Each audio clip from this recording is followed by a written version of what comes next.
metaphor for a predator. Been to the Mediterranean, on my papers like an editor. I flow like a reservoir dog, rap Tarantino, off the chain like Django. Still let the chain glow, where they bang no. And niggas get shot like camera angles.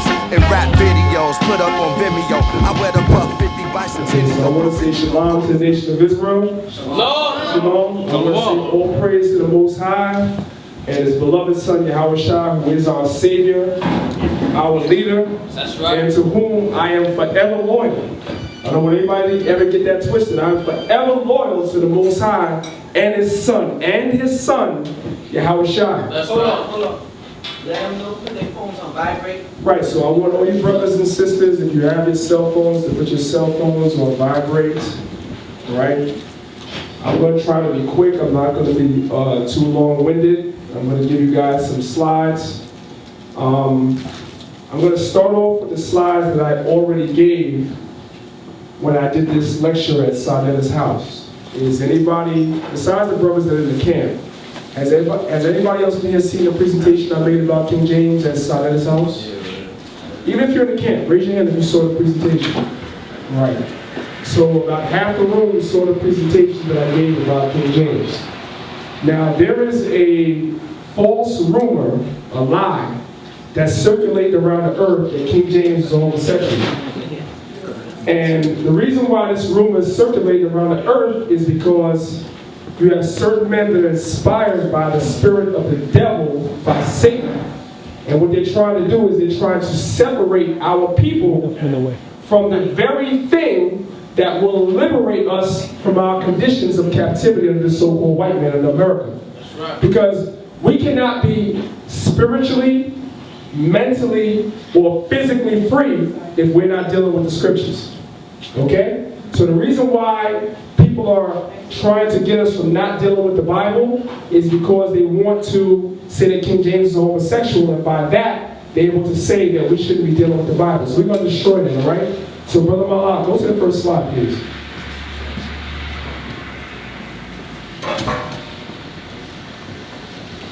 All right, so the slide says destroying the myth. Go back one slide, brother. The slide says destroying the myth that King James VI of Scotland and the first of England was a homosexual by priest Danyaahla. Now, I've done a lot of study and a lot of research on this subject. And my scholarly research on the subject is not the same as something that you'll hear from our brother Shakka Ahmose. Because our brother Shakka Ahmose, he did a presentation on Sunday TV, and as I told him to his face, and I'm going to repeat tonight, Shakka did not do enough research. And as you're going to see as we present these slides, our brother did not do enough research. Okay? What he did was he relied on his emotions and how he felt, and not on scholarly research. This presentation will rely on scholarly research. Next slide. Okay, the Bible is a roadmap to our liberation, both physically and spiritually. Without this map, you're going to be lost. So if you're trying to find your way back to the Most High, if you're trying to find a route to liberation from the physical and spiritual captivity that our people are in, and you're trying to do so without the Bible, you can guarantee that you're going to be lost. All right, next slide. Now, somebody asked me last night on the radio, or night before last, why am I doing a presentation on King James? With all the things that's going on in our community among so-called blacks, Hispanics, and Native Americans, why are you doing a presentation on King James not being homosexual? How does that affect black people or so-called Hispanic people in 2015? Well, this is Deuteronomy chapter 28, verse 66 and 67, as well as Zechariah chapter 11, verse 4 and 5. What you're looking at is all these so-called unarmed black and Hispanic people that have been shot down by the police department. Unarmed black and Hispanics that have been shot down by the police department over the last, let's say, 10 to 15 years. This is what I should be doing a presentation on. Because this is in the Bible. I'm giving you the scriptures. Deuteronomy chapter 28, verse 66 and 67, as well as Zechariah chapter 11, verse 4 and 5. The Bible already tells us and prophesies that these things are going to happen to our people. But our people have taken that roadmap and those instructions and they've thrown them behind them because we have black scholars in 2015 that say we shouldn't deal with the Bible. But you can't show me about so-called blacks, Hispanics, and Native Americans being shot down by the police in the Egyptian Book of the Dead. You cannot show me blacks, Hispanics, and Native Americans being shot down by the police in the pyramid text. But you can find that in the Bible.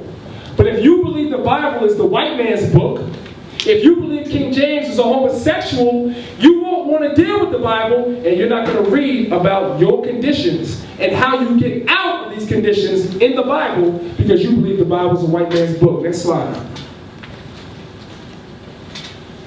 Prophecies are being fulfilled every day. How many people in this room are familiar with the NDAA? Is everybody familiar with that? If you're not familiar with that, I have it on the screen. In 2012, our illustrious president that everybody was crying for, when he was elected, oh, we got a black president, oh, we got a black president. In 2012, Barack Obama passed something called the NDAA, okay? What does the NDAA consist of? Here are some of the final points. It makes it legal to search you without a search warrant. This is what I should be doing a lecture on. It allows for you to be arrested if you commit what the government consists of a belligerent act. It negates your right to trial, meaning you can be put in Guantanamo Bay for an undisclosed amount of time and never see a judge. But it's okay because you got arrested under the NDAA. It allows citizens to be held indefinitely. This is what's going on in the real world. This is what I should be doing a lecture on. Also, on the other side of the screen, you see that Russia and China are making all types of deals. They're coming together. They decided that they're going to stop trading the US dollar. They're going to come together militarily and economically. This is what's going on in the real world. This is what we should be focusing on because this is the focus of prophecy in the Bible. But if you have people telling you that the Bible is a book that was translated by homosexuals, if you have people telling you that the Bible is a book that was translated by so-called white men, you won't want to deal with the Bible. Because you can't read about the NDAA in the Book of the Dead. Right. You can't read about the NDAA in the pyramid text. But you can read about prophecies prophesied about all this stuff in the Bible. But if you believe the Bible is a white man's book, if you believe the Bible was translated by a homosexual, you will not be interested in reading the prophecies. And the Bible is the only book, not the Quran, not the Book of the Dead. The Bible is the only book that deals with prophecy. And people have a problem with that when we speak about prophecy. But you can't find prophecy in any other book. Next slide. Psalms chapter 2, verse 2. I'm just going to read it, okay? Because this is prophecy right here. I'm going to show you something. Before I get into my presentation, I have to show you, brothers and sisters, something. Psalms chapter 2, verse 2.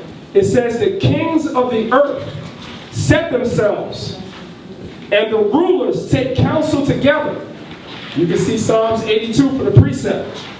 Against the Lord, Yahweh, and against his anointed, which is Israel, saying, next slide, let us break their bands asunder and cast away their cords from us. Now you notice I have the word their cords highlighted. What are our cords? Our cords are what connects us back to our Heavenly Father. Our cords are what connects us back to the Most High. So what's happening is now that you have people that are set up to teach you that the Bible is a white man's book. The Bible is a book that was translated by homosexuals. King James is a homosexual white man. So what will you do when you think these things? You will take that roadmap that leads you back to the Most High and you will cast it behind you. You will say that it's of no value to you now. You don't need the Bible because why? The Bible has nothing to do with the so-called black man. The Bible is a white man's book. That's what you're being taught by so-called black scholars in this day and time.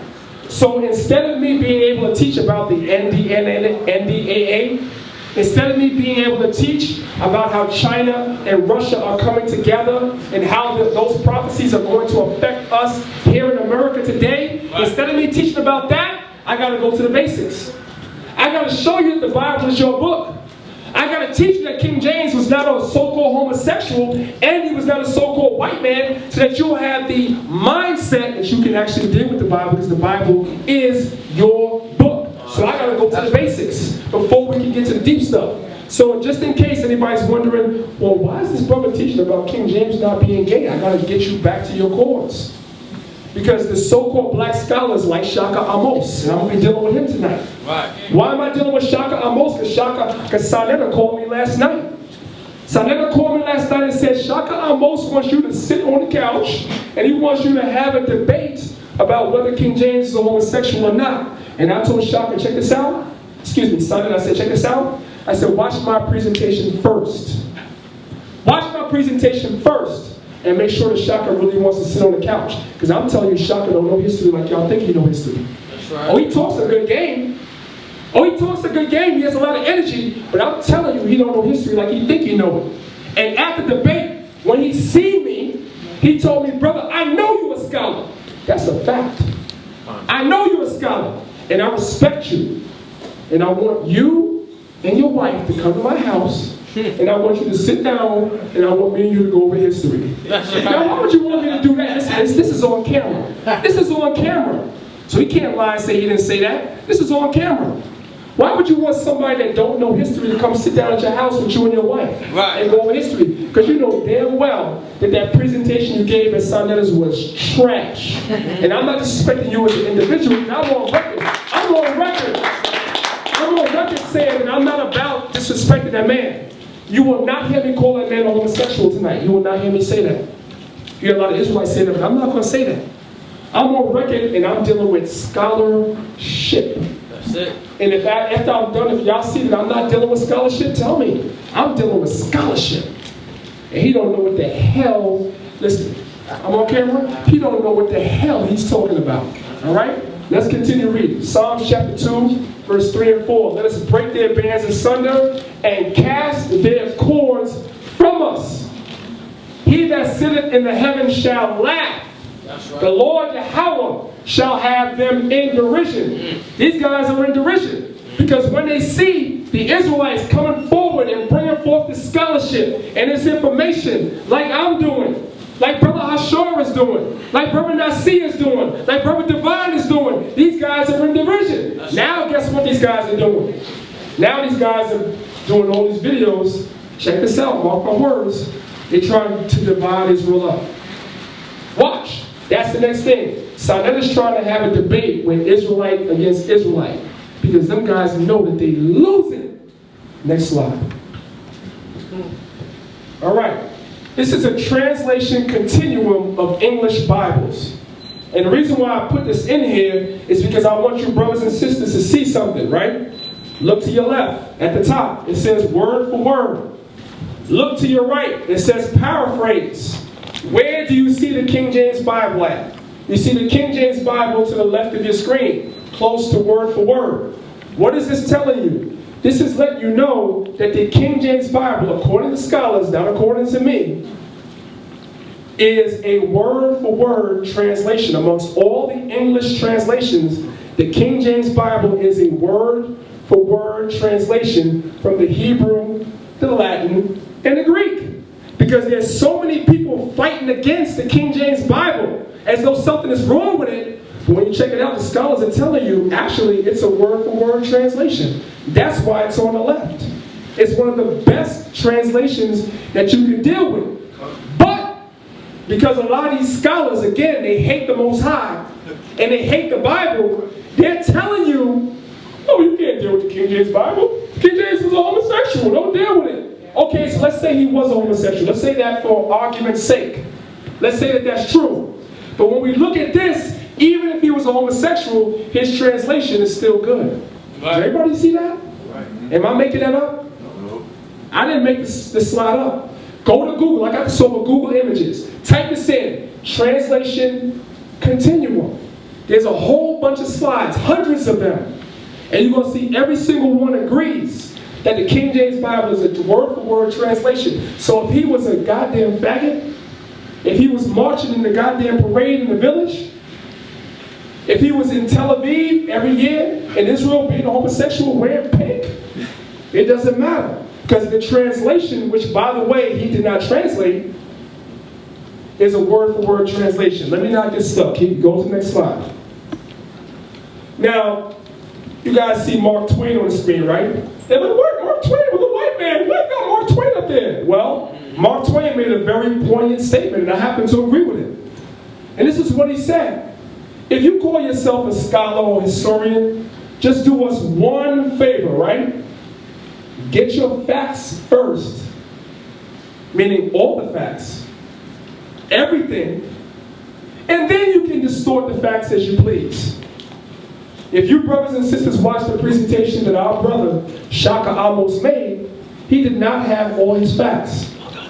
And when he was on Sunda's couch, some of you brothers saw the video, I actually called in because he said he presented all the information. So I said, when I heard him say that, I got to chill my spine. I was like, you presented all the information, now let me call in. And I began to ask Shakka some questions. And then he had to change it up. He said, okay, brother, I didn't present all the information. I just presented all the information that I have. If you only presented all the information that you have no business making a presentation at all. That's right. That's right. That's right. Because you said you were a scholar. Right. And you are teaching our people. So you have no business making a presentation unless you have your facts first. And you brothers and sisters are going to see, through the Spirit of the Most High in Christ, we have our facts first. Let's go. Next slide. Now, Shakka tells the truth about King James' enemies, right? Now, he made a presentation that was over an hour, and I'd say about 25 minutes or 30 minutes long. He made a presentation.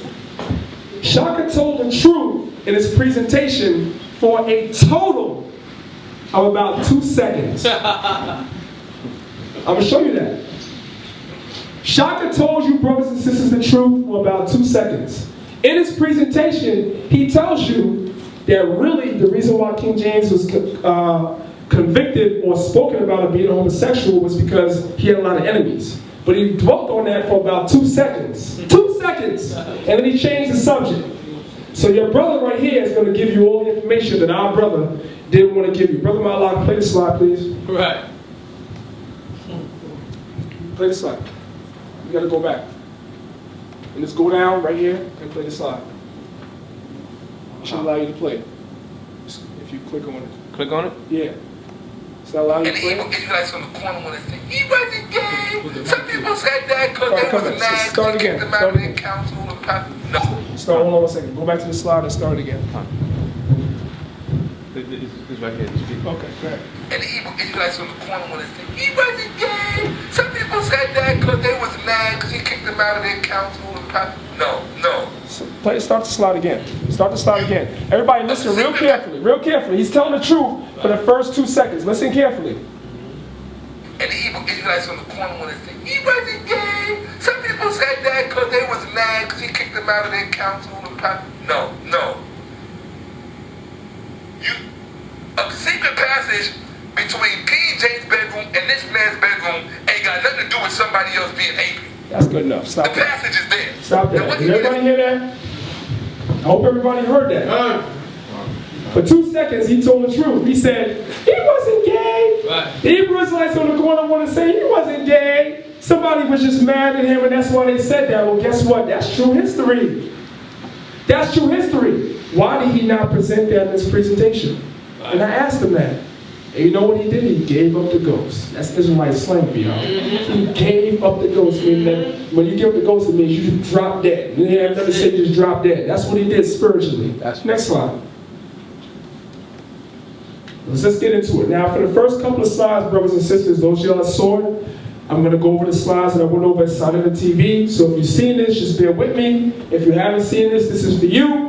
And around slide 17, everybody in the room is going to see something that y'all didn't see before. We're about to go in, all right?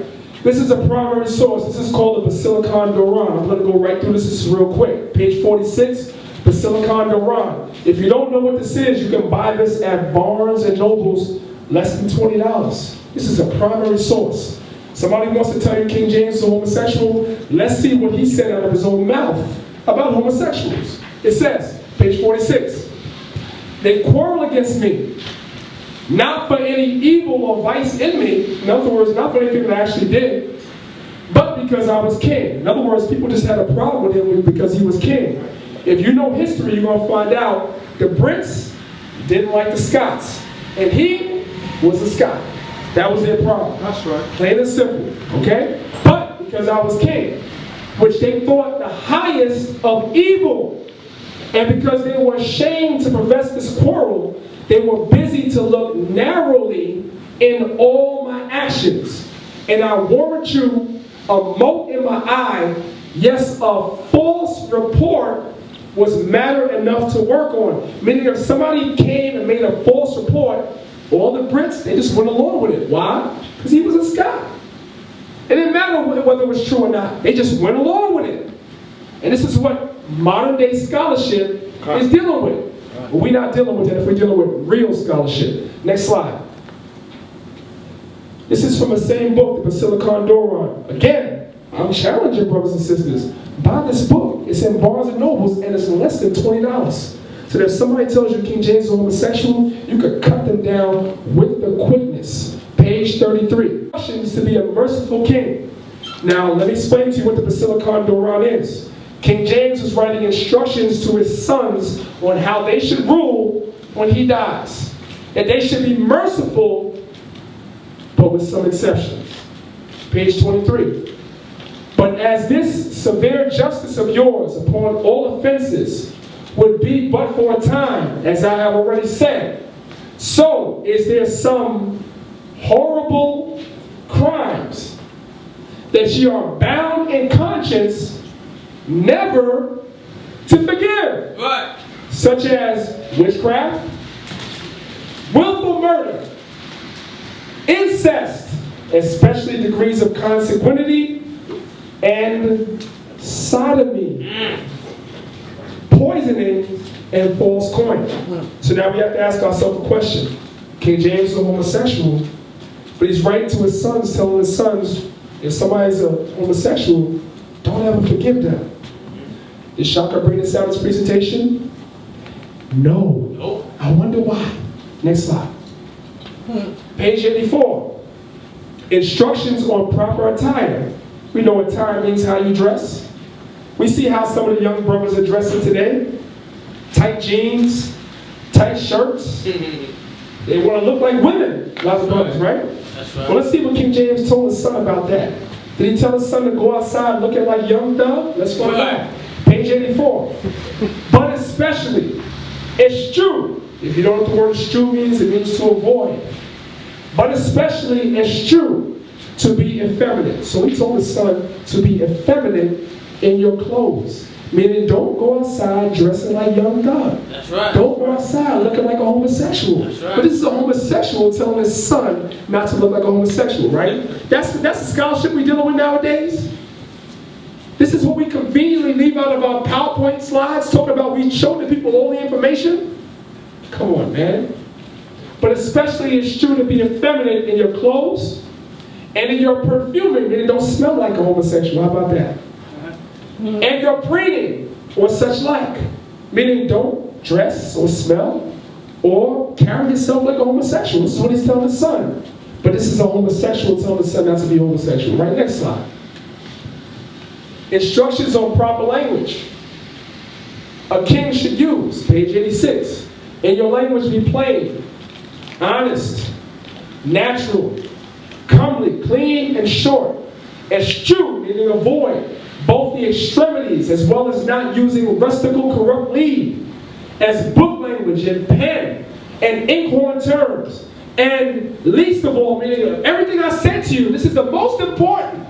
And least of all, mignard and effeminate terms, meaning don't even talk like a homosexual. That's right. This is a primary source I'm not reading to you what an author said about King James. I'm telling you what the man said out of his own mouth. Why didn't Shakka bring this out? That's right. And this is something I asked him to his face at the debate. So I ain't saying nothing I ain't already said. Next slide. And you want to sit down on the couch? Right. You want to sit down on the couch? All right. Next slide. Names never mentioned by King James's maligners. So if we're going to sit down on the couch, I'm going to say this now. I ain't sitting on the couch if you're not talking about these dudes right here. Let me say that again for the camera. I'm not sitting on the couch if you're not talking about these guys right here. Because if you're not, you ain't dealing with scholarship. Now, names never mentioned by King James's maligners. Peter Heinlein, Sir William Sanderson, Bishop Godfrey Goodman, Anthony A. Wood, and King James himself. Nobody mentions these guys when they want to say that King James is homosexual. Instead, they mention these guys.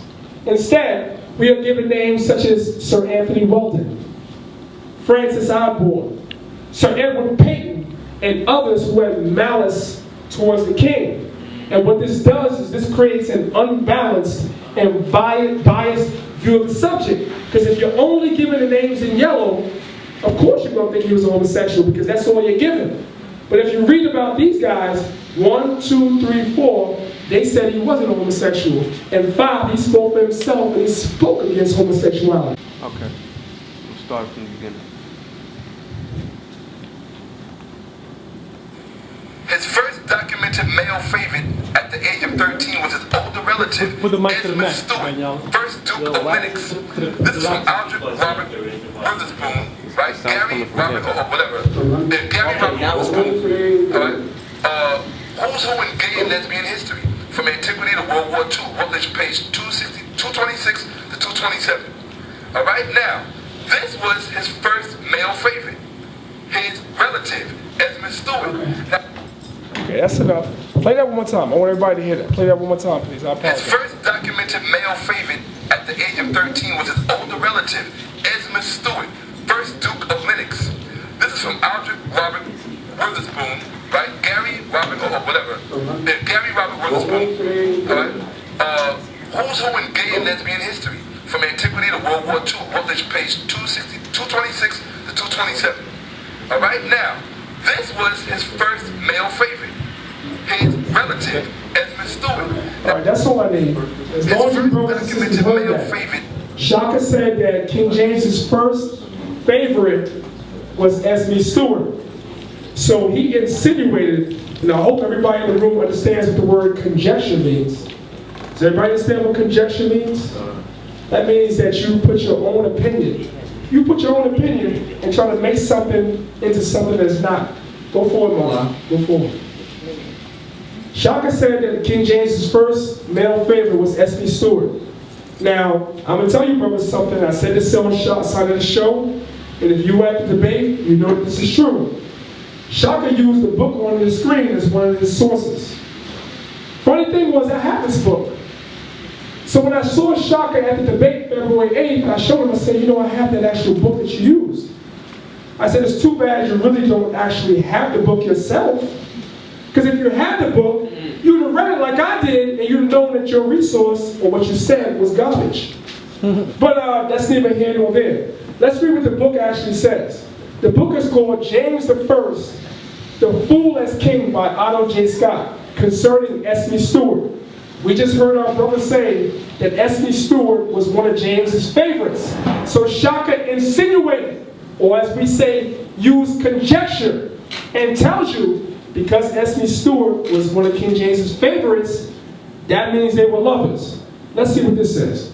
Concerning Esmond Stewart, page 98. There are many reasons James was close to Esmond Stewart. Because when Shakka made his presentation, he only gave us one. He said just because they were homosexuals. That's not what the book says. It says many reasons. His social graces was one reason. His contacts with the French government, which brought him gold to James's aid, was the second reason. And the fact that Esmond was captain of the king's bodyguards was a third reason. He goes on to say all this is overshadowed by the fact that James disliked girls. In other words, this particular author is one of the authors that hated King James himself. So even though he was aware of all the real reasons why S.B. Stewart and King James were close, he decides to ignore all this and just give his own opinion that James disliked girls. But that's the author's opinion, that's not a fact. Next slide. Monarchs of Scotland by Stuart Ross. Another history book talking about James' closeness to S.B. Stewart. You go to page 113. This sort of behavior, affection and kisses, were typical of James all his life and has led to being labeled as a homosexual. However, there is no concrete evidence to support the allegation that public petting was followed by intimate relations. This is what a scholar's saying.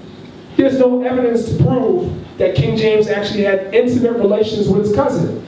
That is conjecture. That's what people say, but they have no evidence. Page 115.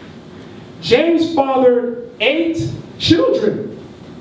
Not bad for someone that was supposed to be a homosexual. Now, let's just stop for a second. We gotta think.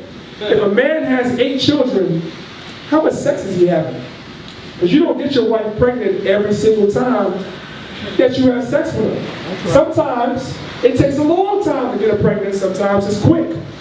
But if you have 8 children, that means you having a whole lot of sex with a sex that the previous author just said you didn't dislike girls. But you having all the sex with your wife to have 8 children. Interesting. Page 119. Few kings have been more unjustly maligned. The carpings of xenophobic contemporaries about his physical appearance and personal behavior have been accepted at face value. That's what our brother Shakka did. He just accepted some of his face value and didn't do his research, so I've done it for him. Next slide. The Royal House of Biography of Stuarts, page 134, concerning his wife Anne, James wrote, Anne, the younger princess was gay. And that word gay is new speak. It doesn't mean homosexual, it means happy. In the 1600s, the word gay meant happy, not homosexual. That's what it means today. That's called new speak. And the younger princess was a gay, good-looking girl, barely 16. Now, she was 16 years old when King James first noticed her. So somebody in the Kemetic community might have a problem with that. That's okay. You can have a problem with that. Except when I did research, I found out that the brothers and the kings of Egypt, they were married women when they were 12 years old. That's right. All I hear about is GMS. That's right. GMS is marrying young girls. Well, I'm going to tell you what, man, I'll put a challenge out. Well, how old were the women in Egypt, in ancient Egypt, when they would get married? How old were they? That's right. Because the lifespan was what, 33 years old in ancient Egypt? 33 years old. They were marrying women at 12 years old. How dare you? That's right. How dare you? That's right. Talk about GMS. You got some goddamn nerve, man. Polite know better. He know better. Anyway, she was barely 16, and the more James heard of her, the more resolute he became to marry her. He met Anne and fell in love with the reality that did not disappoint his imagination. So in other words, she looked as good as he heard she looked. And I thought he was homosexual. Anyway, their affection, moreover, was no brief transient emotion, but endured as a kindly intimacy, if no more than that, until 7 children were born. So y'all now are seeing that some scholars say they had 8 children, some they say they had 7. I'm going to tell y'all, if I'm not mistaken, I'm going off the top of the head, I think only 3 of his children actually survived to adulthood. The majority of their children died young. All right, next slide. James I by Christopher Durston. Otto J. Scott, endorsed by the National Catholic Reporter, and with Shakka references. I got to stop here. I know I stopped last time, I got to stop here again.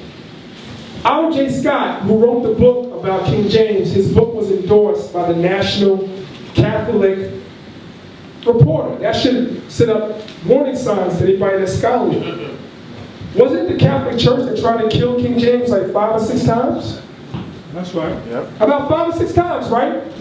So they tried to kill him about 5 or 6 times, and then they endorse a book that speaks evil of him.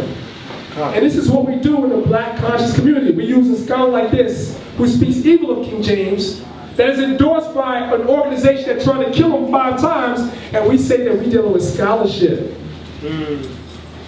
Otto J. Scott's book, endorsed by the National Catholic Reporter, in which our brother Shakka references, relies heavily on David H. Wilson's book, James the Sixth and the First, and David H. Wilson relies on the testimony of 2 of King James's biggest enemies, Anthony Weldon and Francis Osborne. On page 3, the king's reputation reached a nadir in 1956 with the publication of D.H. Wilson's King James VI and the First. He thoroughly disliked and disapproved of King James. So David H. Wilson, whom Otto J. Scott used as a source, whom Shakka used as a source, David H. Wilson utterly disliked King James. So he had a bias. So when he did his research on King James, he went to people that hated that man and wrote his book based on their testimony. All right? It's only during the last 25 years that historians have belatedly begun to emancipate themselves from Anthony Weldon and present a more balanced picture of King James. Because the scholars have found out this guy right here, Anthony Weldon, was extremely biased. And his testimony is the majority of books that are written about King James being homosexual is based on his testimony. That's a fact. Him and Francis Osborne and Edward Peake. Next slide. Sir Anthony Weldon is the main source of the homosexual allegations against King James. But what do contemporaries, meaning people that lived during Anthony Weldon's time, and historians actually say about him? See, he was good at talking bad about King James, but what do people that lived during his time say about him? Sir Anthony Weldon was a known racist of his time who hated people from Scotland. And remember, King James was the King James the Sixth of Scotland and the First of England. So he hated King James because he was a Scot. All right? Anthony Weldon wrote a book full of racist insults towards Scotland called The Court and Character of King James. It was a diatribe against Scots.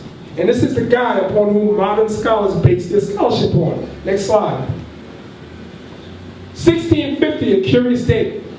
The book, The Court and Character of King James, was published in the year 1650. 1 year after King James's son, Charles I, was tried and executed in 1649. In other words, when the first, mark my words, the first allegations of King James being homosexual came out, it didn't come out when King James was alive. It didn't come out when King James's son was alive. What Anthony Weldon did was, he waited until King James was dead, he waited until his son was dead, and then he wrote a book saying that they were homosexuals. Oh, by the way, I know King James is dead. By the way, I know his son is dead, but actually they were gay. Right? Animosity against the monarchy was at a fever pitch. There was great disillusionment with the monarchical form of government, to the point of murdering the lawful king. Next slide. By his contemporaries, by Robert Ashton. Again, I must tell you, brothers and sisters, the word contemporaries means people that were alive during this time. Right? Page 20. Entertaining though they may be, the treatises, meaning the books of writers such as Sir Anthony Weldon and Francis Osborne, are characterized chiefly by the author's spiteful, indiscriminate animus against the king. They are represented here not because of their value as accurate accounts, which is negligible. So now we have to stop. The book that David H. Wilson wrote was based on the testimony of Anthony Weldon. The book that Otto J. Scott wrote was based on the book that was written by D.H. Wilson. So again, you have Anthony Weldon, then you have D.H. Wilson, then you have Otto J. Scott, and then you have Shakka Ahmose. So he followed a line of people from this guy, whose scholars are telling you don't believe a damn thing that he's saying. This is the fact, and I'm giving you the sources. Next slide. That's right. Egypt only used white sources when they The Egyptians only used white sources. Now, I'm going to tell you something too, right? I'm going to make a statement. It ain't going to come out tonight. When I prove that King James is a black man, I'm not just going to use white sources. That's a fact. Now, Great Britain, Solomon, King James VI and the First in his Three Kingdoms by Maurice Lee Jr., page 309, all the way to page 910. This is what this author said. Historians can and should ignore. Historians can and should ignore the venomous character of the king's person and behavior drawn by Anthony Weldon. Meaning, if you're reading a book that when you trace that book back, the scholarship goes back to Anthony Weldon, this guy's saying ignore it. And I'm telling you, the scholarship that Shakka used, that's where it came from. Next slide. James the First by Christopher Durston, page 2. I'm trying to get through the ones I did at Sonetto. I'm almost done, and y'all gonna see some new stuff. All right? Page 2. This poisonous piece of literature, literary revenge, was to do profound and lasting damage to James's reputation, as it became the prime source for many subsequent historical assessments whose authors failed to make sufficient allowances for its obvious bias. That's what this author is saying. Most modern-day scholars have failed to make sufficient allowances, meaning to admit that most of the authors that wrote these books about King James being homosexual, they were biased because they come from sources that were biased. Why was Anthony Weldon biased? Anthony Weldon was biased because when he wrote that book, The Court and Character of King James, his behind got kicked out of court. Why was Francis Osborne biased? Because Francis Osborne behind was kicked out of court. So these men all had a bias against the king, and that's why they wrote that. But the authors I showed you in the beginning, nobody uses those, except me. Next slide. More contemporaries and historians speak. Now we're going to get specific. Peter Heinlein, again, this is one of the guys I told you that Shakka refuses to use. In his book, Examen Historicum, he dismisses Anthony Weldon's work as infamous libel. Didn't see that in Shakka's presentation. Next, and it says, point number 2, the Dictionary of National Biography characterizes Weldon's book as a collection of slanderous gossip about the two kings. When it says two kings, it's talking about King James and his son Charles I.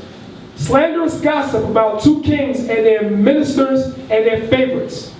Sir William Sanderson refuted Weldon in his Olicus Conquerere and his complete history of the lives and reigns of Mary Queen of Scots and her son James I. Bishop Godfrey Goodman stated, "I have never read a more malicious-minded author, nor any has such poor and mean observations." How come nobody speaks about this? These guys are saying that all those accusations are lies. You'll never see this in these presentations. Never. See? Next slide. Sir Edward Payton, another enemy of King James. Okay? Let's see. Okay, Sir Edward Payton is another one that spoke about King James being homosexual. Another guy that got kicked out of court. It says Sir Edward Payton was recommended for removal from court by George Villiers in 1627. Now, if you've been following, and maybe you might not follow tonight, but you'll go home and you'll research what I'm saying. George Villiers is another guy that our brother Shakka Ahmose said that King James was lovers with. Well, here's the real history. I'm giving it to you now. Please research this. Sir Edward Payton was recommended for removal from court by George Villiers in 1627. After this disgrace, meaning after he was recommended for removal, Payton was an enemy of Villiers and the whole court. In other words, after he got kicked out, he got mad. He sided with Parliament in the English Civil War against Charles I, which is King James's son. In the year 1652, he wrote The Divine Catastrophe of the Stuarts. This work was denounced by Sir Anthony Wood in Athenae Oxenesis as a most despicable and libelous work full of lies, mistakes, and nonsense. This work was reprinted in 1752 by William Borders Jr. and Charles Davis, which were taken into custody by the House of Commons on the charges of publishing seditious liable. In other words, they looked at this guy's book and they said, this dude is a damn liar. He's only mad because he got kicked out of court. Next slide. Bishop Godfrey Goodman, another contemporary of King James. Court of James I, Volume 1, page 243. Most of the caricatures were inventions of the Jesuits. Does that ring a bell to anybody in the room? Most of the caricatures of King James were inventions of the Jesuits. Who were the Jesuits? The Catholics. Who were the Catholics? They're the people that tried to kill this man more than once. Anybody heard of the gunpowder conspiracy? Who was behind that? The Jesuits. So not only were they physically trying to kill him, they was also trying to kill his image or his reputation. That's what this is all about. Most of the caricatures were inventions of the Jesuits. The Jesuits made an attempt on his life during a gunpowder plot. Okay? Who omitted no occasion of heaping the force of their malice upon the king. Next slide. Jesus had his John, and I have my George. So this is another reference that we're using by Brother Shakka. So now I want you brothers and sisters to pay attention to this, right? Our Brother Shakka is going to make a statement. I'm going to tell you what it is, and you're going to listen to it for yourself. He's going to tell you that King James was a homosexual because he made a reference to saying that Jesus was close to John, like I'm close to George. That means that Jesus and John were homosexuals, and King James and George Villas were homosexuals. I'm going to show you, number one, he didn't read you the whole quote. He only read you half of it. I wonder why. And number two, he took the quote out of context. Let's play the slide, brother. Compared his love for the earl, here he goes. James compared his love for the earl to Jesus' affection for the beloved disciple John, the one who Jesus lied down with. Remember? Right? Jesus Christ, this is what James said. Jesus Christ did the same, the king said, and therefore I cannot be blamed. Christ had his John, I have my George. That's what King James said. That is a quote. Okay? With such pronouncement, King James seemed to have reached a new level of outrage, especially when he compounded his offense in the view. And this quote, by the way, is a very famous quote made by King James. This is not some secret. Everybody knows he said this. Okay? That's something that's common knowledge. Alright?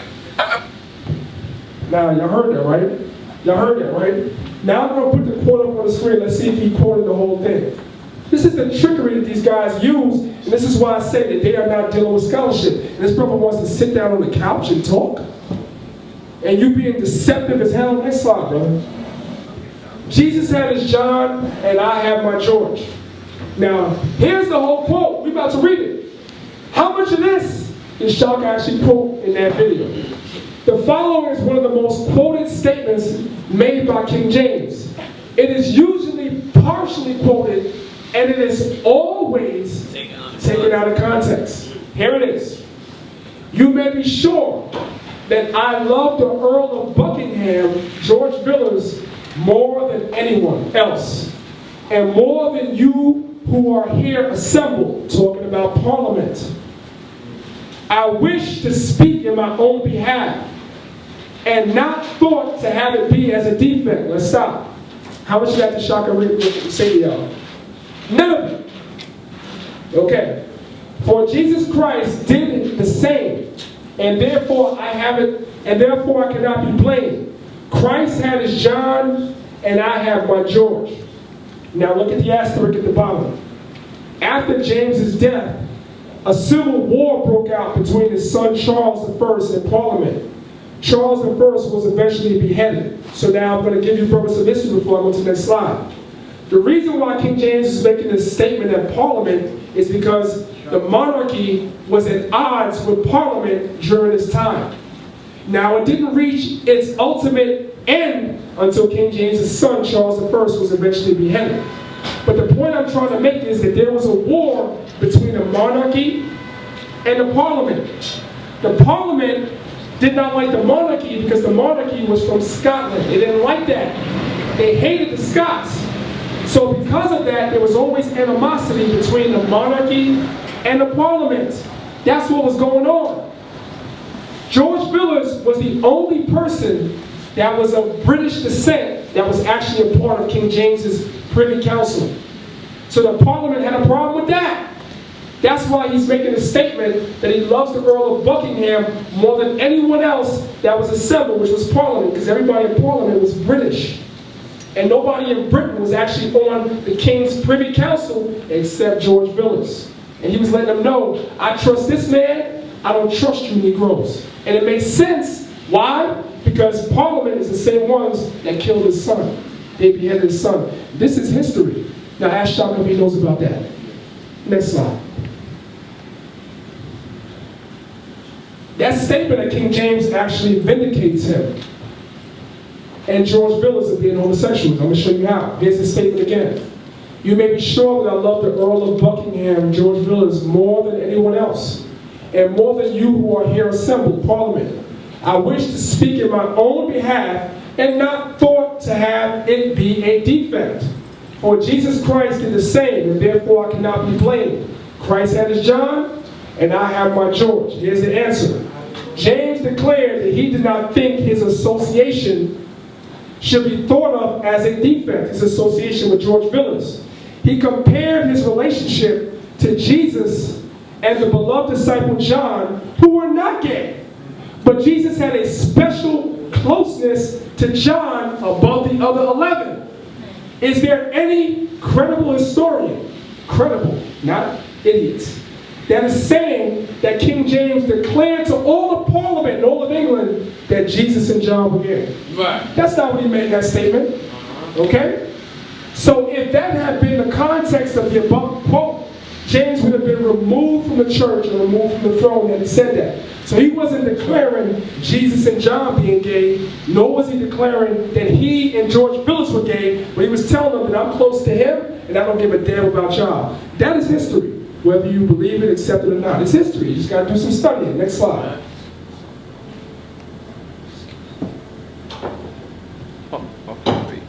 Right. Robert Carr, you can skip this. Conspiracies and plots against King James's life. Now we're getting somewhere, right? Now, I want to show you, brothers and sisters, this because there's something that is being said that King James is a homosexual because he had his favorites. He had certain people he was close to. But you can't talk about that unless you talk about this. These are all, and I shouldn't say all, but these are some of the main historical conspiracies against King James's life. It will explain certain things that I'm going to go into subsequent to the slides. Let's go over it. Conspiracies and plots against King James's life. King James was seized at Morton in 1579. The word seized means he was kidnapped as king in 1579. That's one plot against his life. Then you have the Gallery conspiracy of 1600. That's two plots against his life. Then you have the Catholic Bi conspiracy of 1603. That's three plots against his life. Then you have the Catholic main plot of 1603. That's four plots against his life.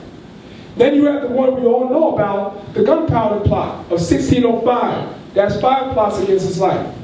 The raids on Bothwell, there's an S there, that means there's more than one. The raid of Ruthven, where James was kidnapped again. Then you have two of his regents that were murdered, the Earl of Moray in 1570 and the Earl of Lennox in 1571. What are we drawing from this? That all throughout his reign, somebody was always trying to kill him. That's important. Next slide. King James's documented fear of assassination. From the book Stewards of England, page 53. He was said to have piled furniture against his door of his apartment. Y'all know why? Because of what we just read. Somebody was always trying to kill him. Right. Another book, Lords and Men in Scotland, Bonds of Man Rent. 1442 to 1603. Man rent means that he hired certain guys for protection. Page 115. A month after James's escape from Ruthven, which is one of the plots against his life, raiders, his council, his privy council, passed drastic restrictions on those who should repair to His Majesty's presence, or within 6 miles to a place of his residence, they should be unarmed. So he got paranoid. You want to come see me? They're going to see you 6 miles out, and they're going to make sure you're unarmed. Okay? And he accompanied by 15 horsemen for Earl or Bishop. So if you were Earl or Bishop, they met you 6 miles out, and you had to be accompanied by 15 horsemen after they checked you to make sure you was unarmed. 10 for a Lord, Abbot, or Prior, and 6 for a Baron, Knight, or Landsman. So this dude was very paranoid of being killed because there was so many attempts on his life. It's going to explain why he had so many people around him all the goddamn time, mostly men. Next slide. Right. Kings as far back as Solomon always had men in their bedchamber and about their beds. Songs of Solomon, chapter 3, verse 7. This is nothing new. And I'll go into this in another presentation I'm going to make in the future. When you read about King James, his maternal line goes back to the line of David and Solomon. That is a fact. Mm-hmm. So he knew he was of the family and line of King David. So what they were doing is what he was doing. Songs of Solomon, chapter 3, verse 7. Behold, his bed, which is Solomon's, 60 valiant men are about it, of the valiant of Israel. Does everybody know what 60 means? Solomon has 60 men in his bedchamber at all times around him. That's deep. So if he was doing this, how are we then going to say another king that was doing this later on in history was homosexual because he had so many men around him? When this dude was doing it, how many wives did Solomon have? 2. Solomon has 700 wives and 300 concubines. Who wants to stand up and say that he was a homosexual because he had, but he also had 60 men. 60 men in his bedroom. So we're going to say he's homosexual too? Right. That ain't scholarship, that is garbage, man. That's right. This is a Russian icon of King Solomon, both of these. And you can see clearly that these icons are black. King Solomon has dark skin with woolly hair. I'm going to go on, you know, like me, I like to be controversial. I'm going to go on record and say that black people rule Scotland, black people rule Russia. I can prove it.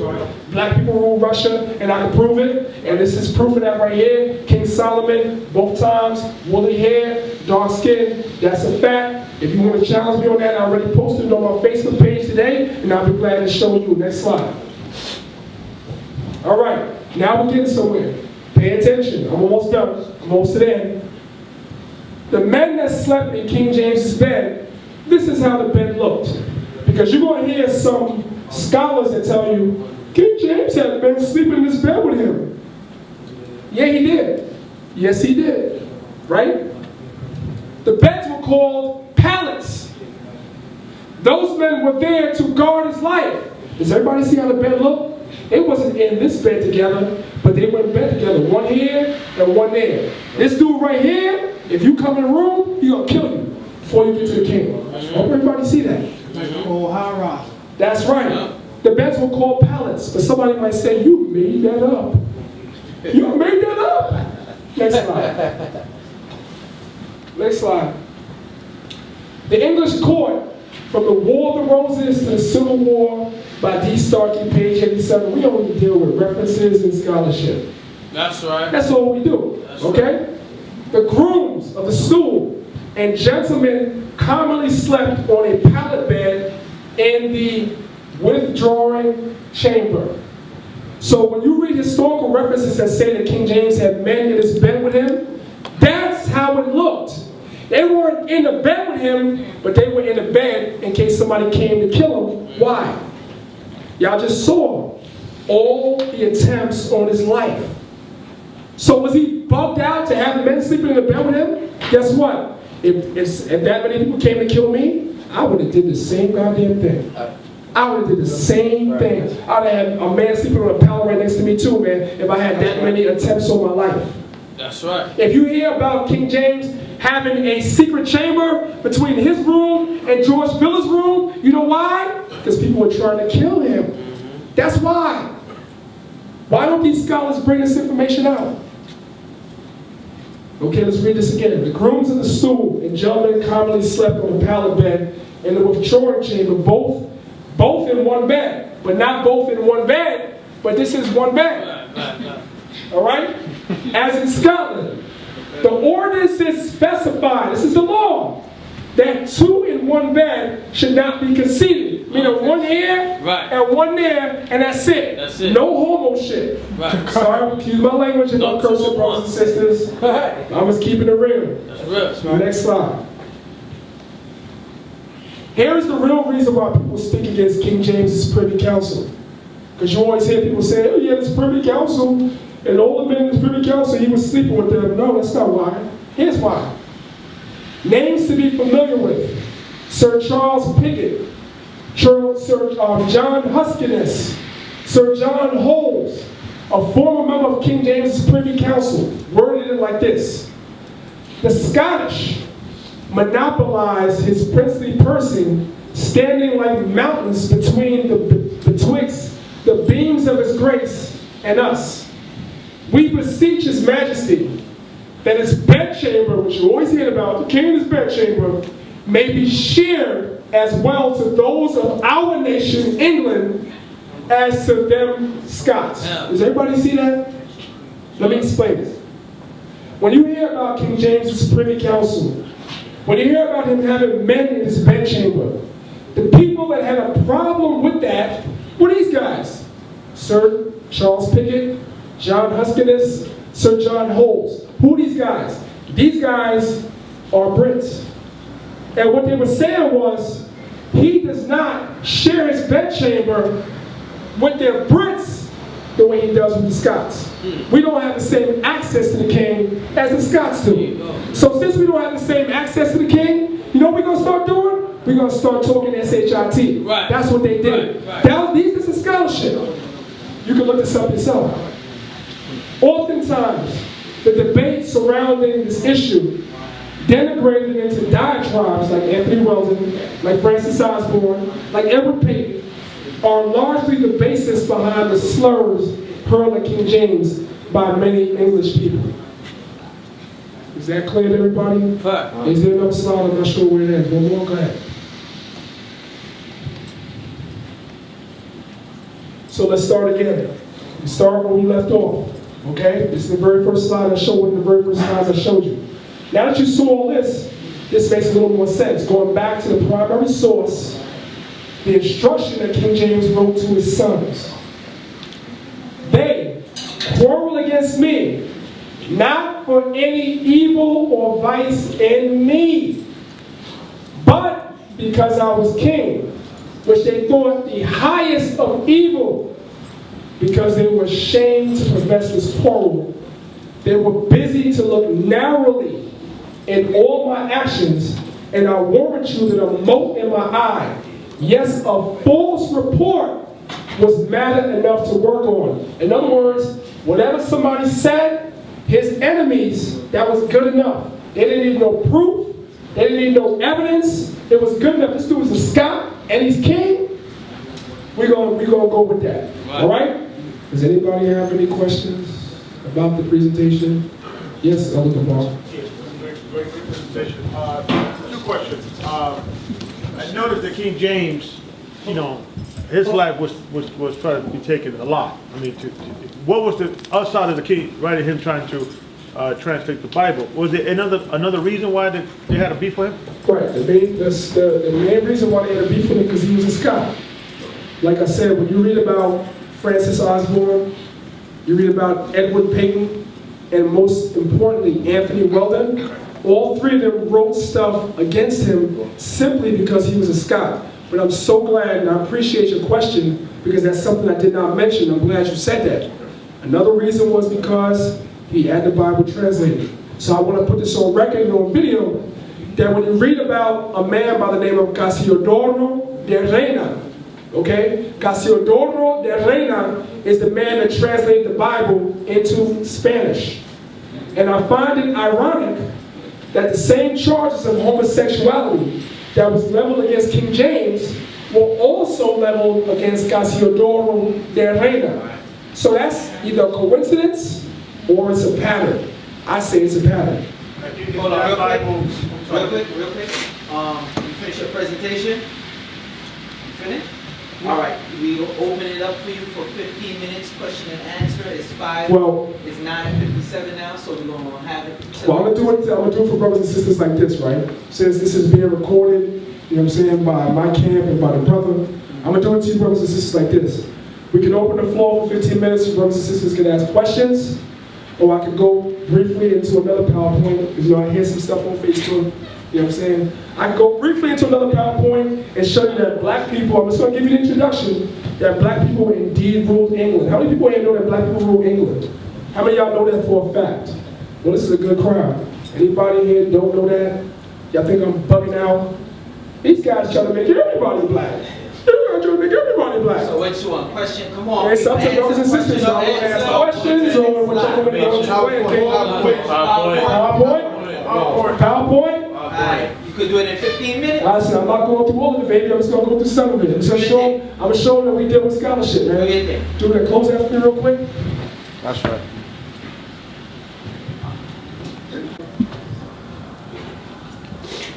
Man, I've been getting on my brother Shakka a lot tonight. Well, a lot lately. I hate to tell y'all, I got another Shakka slide in here too.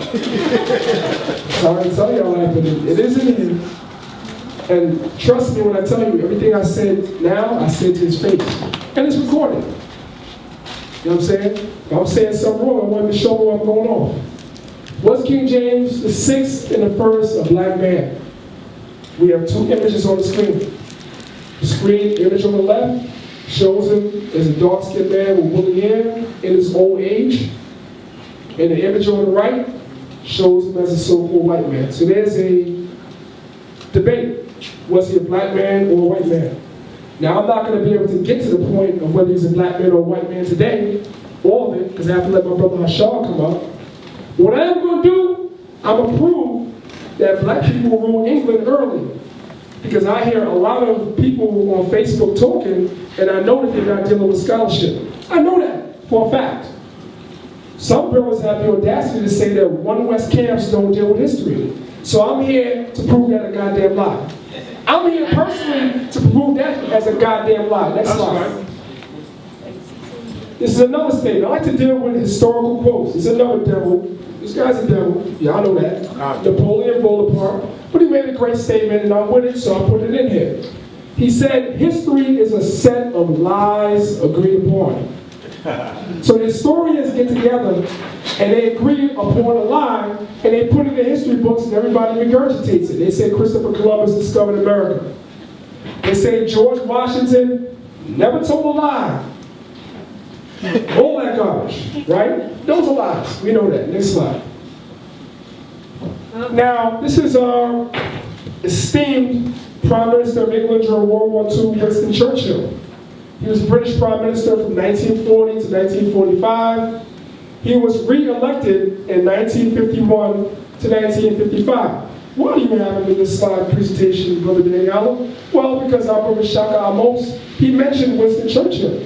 He even admitted that Winston Churchill admitted that King James is black. Next slide. Let's hear our brother speak. June 19, 1566, 27 March 1625. There he is. Now, I use this picture because the Hebrew Israelites like to say he was black. Yes, now I'm going to tell you, I have no problem with that because truthfully speaking, if you read Winston Churchill, Winston Churchill said one of the reasons that he himself personally did not like King James, or that King James wasn't liked, is because he was dark of skin. To mention a whole bunch of other obnoxious things about him, but to insult him, he said, and he was dark of skin. He was dark skinned. That was the exact words he used. Winston Churchill said that. So I have no problem. If a British dignitary is saying, hey, King James is dark skinned, cool. But what you gotta remember, dark skin don't mean black. There's all kind of dark skinned people in the world that ain't black. Alright, so let's The keep chemist shuffle? That's the chemist shuffle, y'all. We call that the goddamn chemist shuffle. Brother Joel, let me know how much time I got. I don't want to go to myself. I'm going to Hashar to come here. Yeah, I'm going to do this again, y'all. I'm going to do this again, I promise. So, if I don't get through it, don't worry. Nah, but I want the brother to go, man. Yeah, you got 15 minutes. Go. All right, no doubt. King, next slide.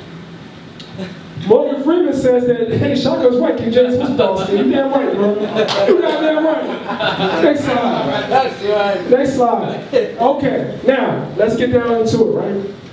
These brothers, I have a lot of respect for them, right? Red pill, blue pill, black pill. The brothers had us on their show the other day. But the brother wrote in a comment on Facebook when I did my initial interview for the February 8th debate. He left this comment on the video. So I'm going to use his comment as an anchor for my PowerPoint presentation. And I'm going to take it line by line and show him he don't know what he's talking about. So let's read what he said.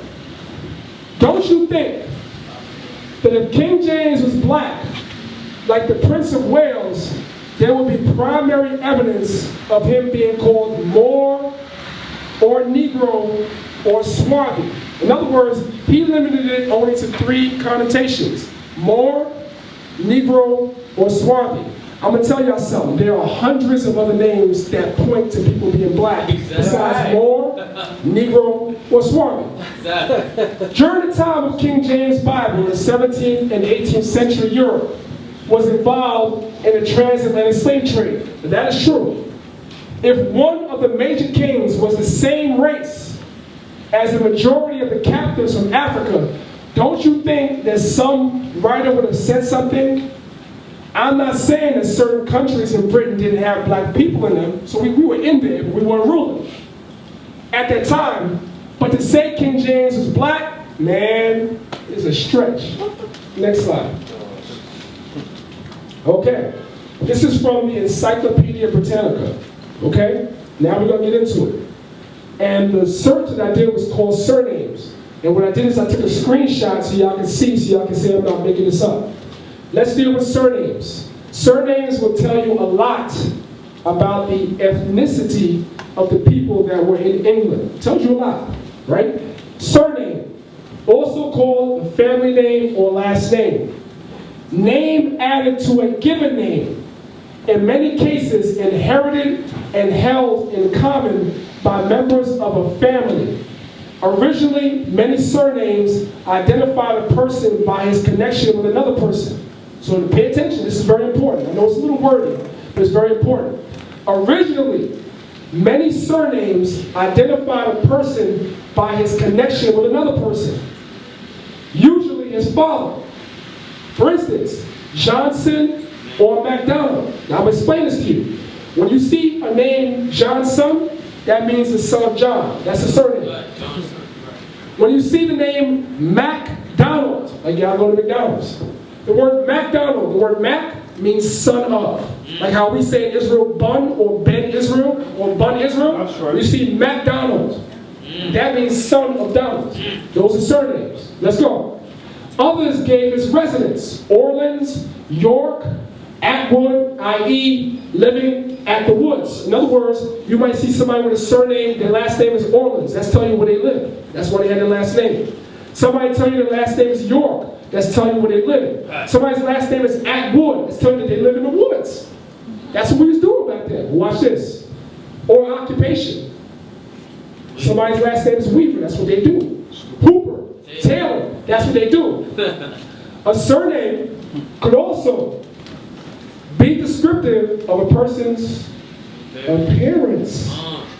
Little, red, or his exploits, Armstrong. We want to focus on this right here. Could be descriptive of a person's appearance. Right. Next slide. Here we go. Common examples of surnames in history. Maybe some of y'all know this, maybe you don't. Let's start at the left. You hear the word British? The word British is a surname of the people that were living in that land. The word British means man of the covenant. I'll break it down for you. Brit, covenant. Ish, man. For those of us that speak Lashon Kodash, Ish is pronounced Ayash. So man of the covenant. So when the people call themselves British, they will call themselves men of the covenant. Who had the covenant? Abraham, Isaac, and Jacob. So the people that would call themselves British, they knew who they were. That was a surname. They named themselves that because they knew that they were descendants of the people the Lord made the covenant with. The surname British means man of the covenant. The Most High made a covenant with the Israelites. Read Deuteronomy chapter 5, verse 1 through 3. The term British shows the relationship between the people who lived in the British Isles and the people the Most High made his covenant with, which is Israel, Anglo-Saxons. Because the average black man will tell you, when somebody says, I'm Anglo, that means they're white. No, it does not. The word Anglo-Saxon or Anglo-Saxons, that means angelic. And the word Saxons means sons of Isaac. Who's the angelic sons of Isaac? Isaac had two sons. He had Jacob and he had Esau. Jacob and Esau. So when you see the word Anglo-Saxon, the Anglo-Saxons were identifying with the angelic son, which is the chosen son, which is Jacob. So they were telling you that they were descendants of Jacob. This is historical facts. So we didn't play no games. The surname Anglo-Saxon means angelic sons of Isaac. The angelic sons of Isaac was Jacob, whose name was changed to Israel. The covenant was passed down from Isaac to Jacob. The term Anglo-Saxon shows the relationship between the people who lived in the British Isles and the people of the Bible. What am I showing you? I'm showing you that the early inhabitants of the British Isles were Israelites. That's a fact. Let's keep going. Jacobus. All right? This is a name that King James and his family went by. They went by the name Jacobus. I give you the source at the bottom. You go to the Oxford Dictionary and look up Jacobian. When the Stuarts ruled in England, that period of history is known as the Jacobean era. Why would they name it that if the dudes was white boys? They were Israelites. That's a fact. The surname Jacobus is a Hellenized way of saying Jacob. The Jacobean era coincided with the reign of King James VI and I. The name James, which originates in the Middle English, can be traced etymologically back to the biblical patriarch Jacob. The kings of Scotland and England knew they were direct descendants of the biblical Israelites, particularly King David. Next slide. Like I said, brothers, please give me a time check. I don't want to go over, all right? This is a book called Origin of the Anglo-Saxon Race. So I just went over what the word Anglo-Saxon means. Anglo-Saxon means angelic sons of Isaac. The Anglo-Saxons knew they were descendants of Israelites. But somebody at home is probably saying this dude is out of his mind. He's trying to make everybody black. Everybody black. That's what the Israelites do. They stand on the corners, they scream at the top of their lungs, and they try to make everybody black. That's what they do. Well, check this out, right? The book is called The Origin of the Anglo-Saxon Race. Anybody want to take a guess when this book was written? This book was written in 1906. Oh, damn. By a white man that was doing research on the Anglo-Saxons because he thought he was an Anglo-Saxon.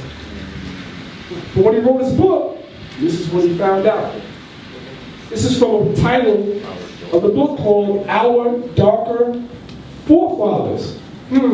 Page 107.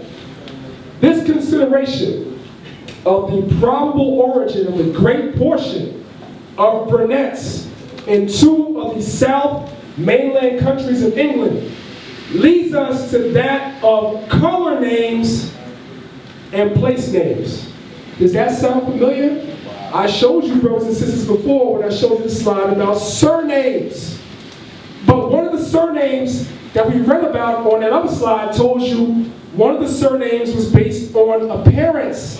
Now this author tells you that there were certain people amongst the Anglo-Saxon that had color names, meaning their last name was based upon their color.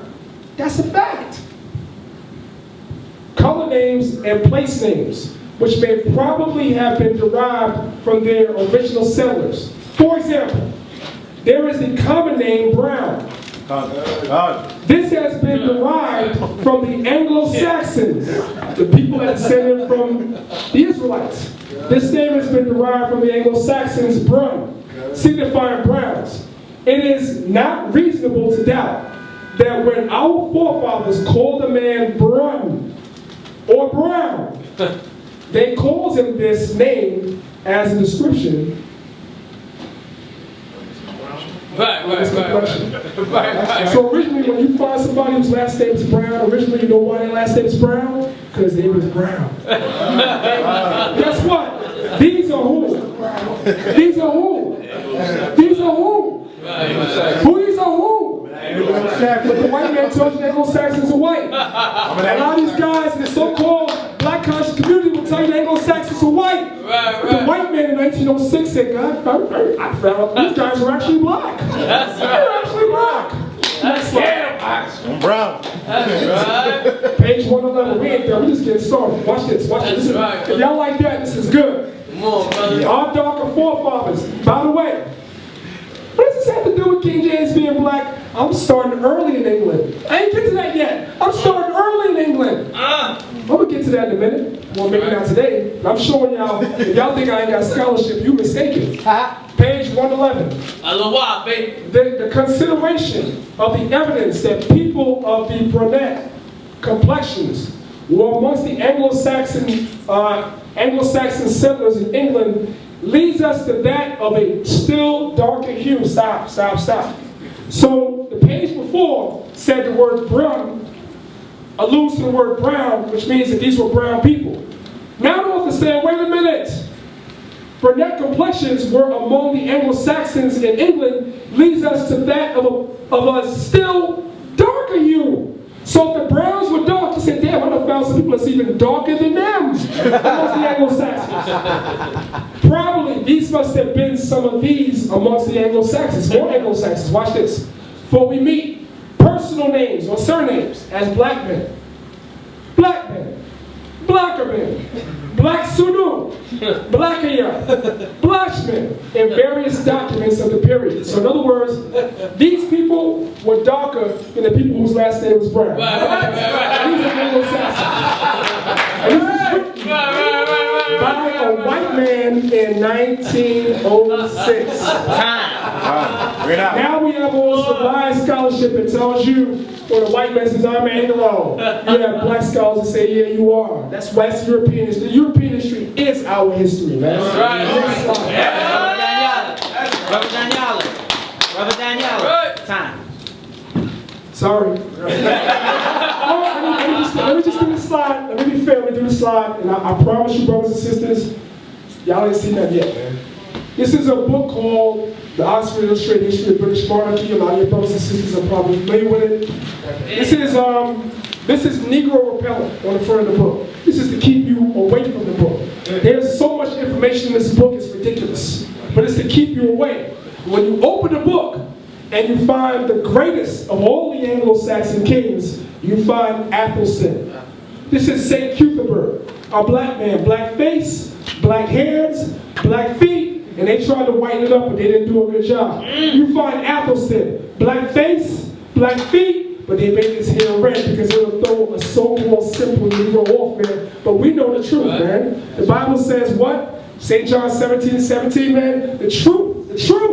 That's what we're dealing with. We're dealing with the truth, man. And this is what this is. So with that, I'm going to sit my behind down so my brother Hashar come up here and bring that fire. This is the beginning.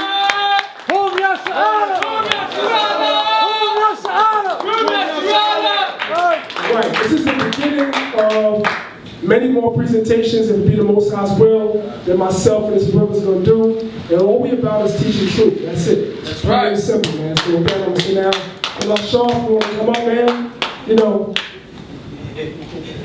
Right? Let's bring up Brother Hashar. As Benjamin would say, fire the bomba!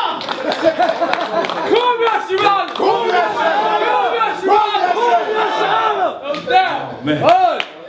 Let's go. I'm gonna be gone because ain't no chemistry. I'm gonna be nice and quiet. You know? Uncle Gabar, on your shop, and you two down, y'all come up here. No doubt, no you know, doubt. some brothers, just call the brothers up here. You know what I'm saying? You know, just call them up here just to be in the spirit, you know, because the Most High is doing great and wonderful things, you know, by bringing Israel together, you know, by all means and different means, you know what I'm saying? So we all come from different camps and different walks, and it's just going to show you that the Most High's knowledge is just incredible. You know what I'm saying? You got smart brothers back there, you know. Everybody that you see as an Israelite, trust and believe, is not just screaming and yelling on the streets. What you see is the passion on the streets. But if you came to sit down to talk to an Israelite, you'll find out that the knowledge is very expansive and you will enjoy yourself. So I just want to, you know, give the brothers some shine and light and let them speak, you know. Kwame Hashar, Israel. Well, it's always a pleasure to come and enjoy the scholarship of these brothers and just be a fan. You know, just enjoy it. You know, don't have to do the hard work and stand up through the PowerPoint. Just enjoy the show. So I'm excited. I'm very excited about the future. You know, it's going to be a hot summer because we're going to bring some fire. The Israelites, we actually put something together. All the brothers here, we're going to be doing a presentation on April 5th in the National Black Theater. So come through, support. We're going to have some surprises. And Egypt will not be able to stand after that night. So I'm very proud of the brothers. They're doing a phenomenal job. And Kwame Hashar, I'm always humbled to be up here with elders, man. I don't got much to say. I'm just a fan, and I love all my Israelite brothers from all the walks, all the camps, and I'm just happy to be amongst everybody, man. So I just want to share, you know, spread love and Kwame Hashar and all praise to the Most High. I was about to speak, so I don't have much to say, but I'm going to give props to this young man right here. Because the Bible says, when you read the book of Songs of Solomon, the 12th chapter, it says, remember the Creator in the days of thy youth. So any man that comes into this walk in his youth, and is as powerful and is as eloquent and loquacious as this brother, I got to take my hat off to this brother.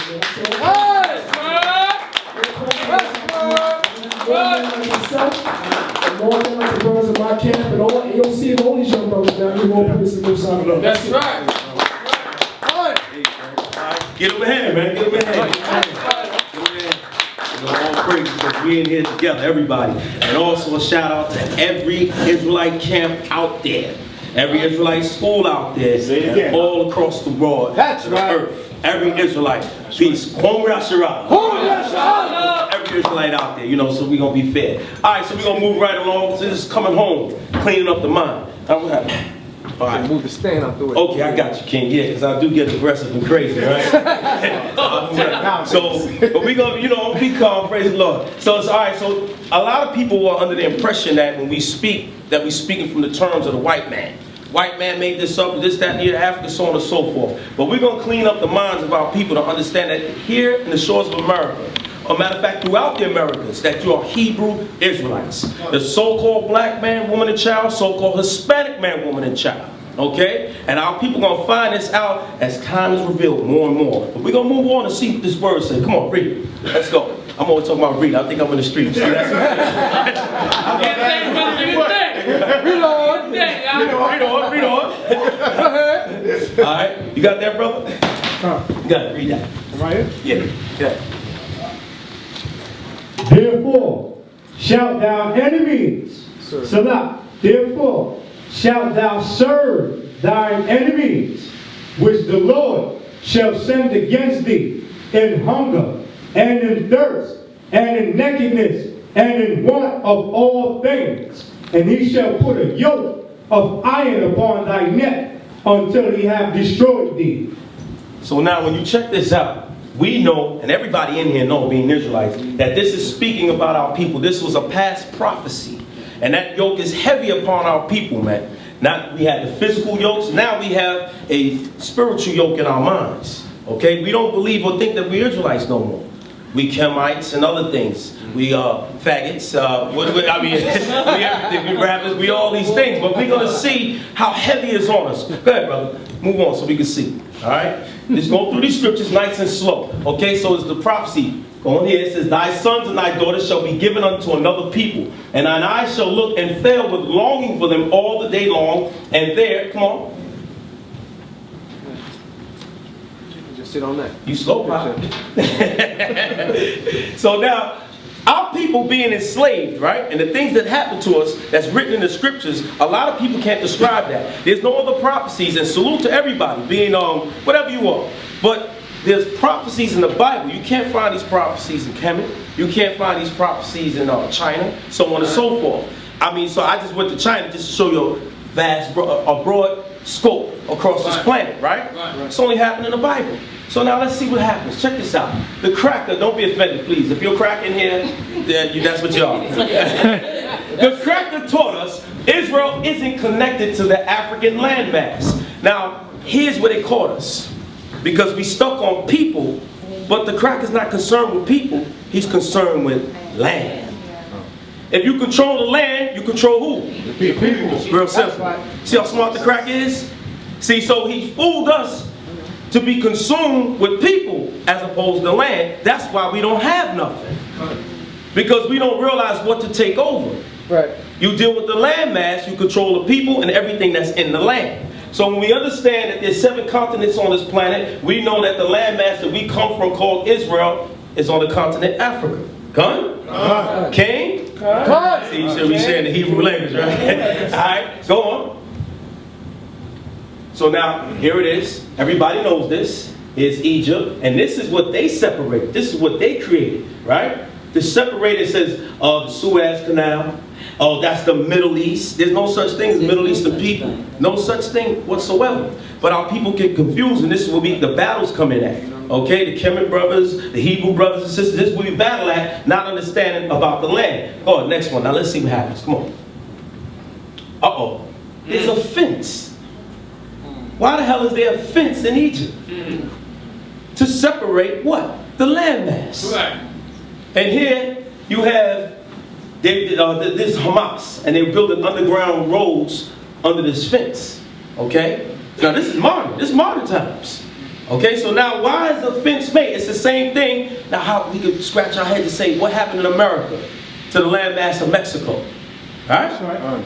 Isn't there a fence there? Yeah. To separate it. To separate what? The people.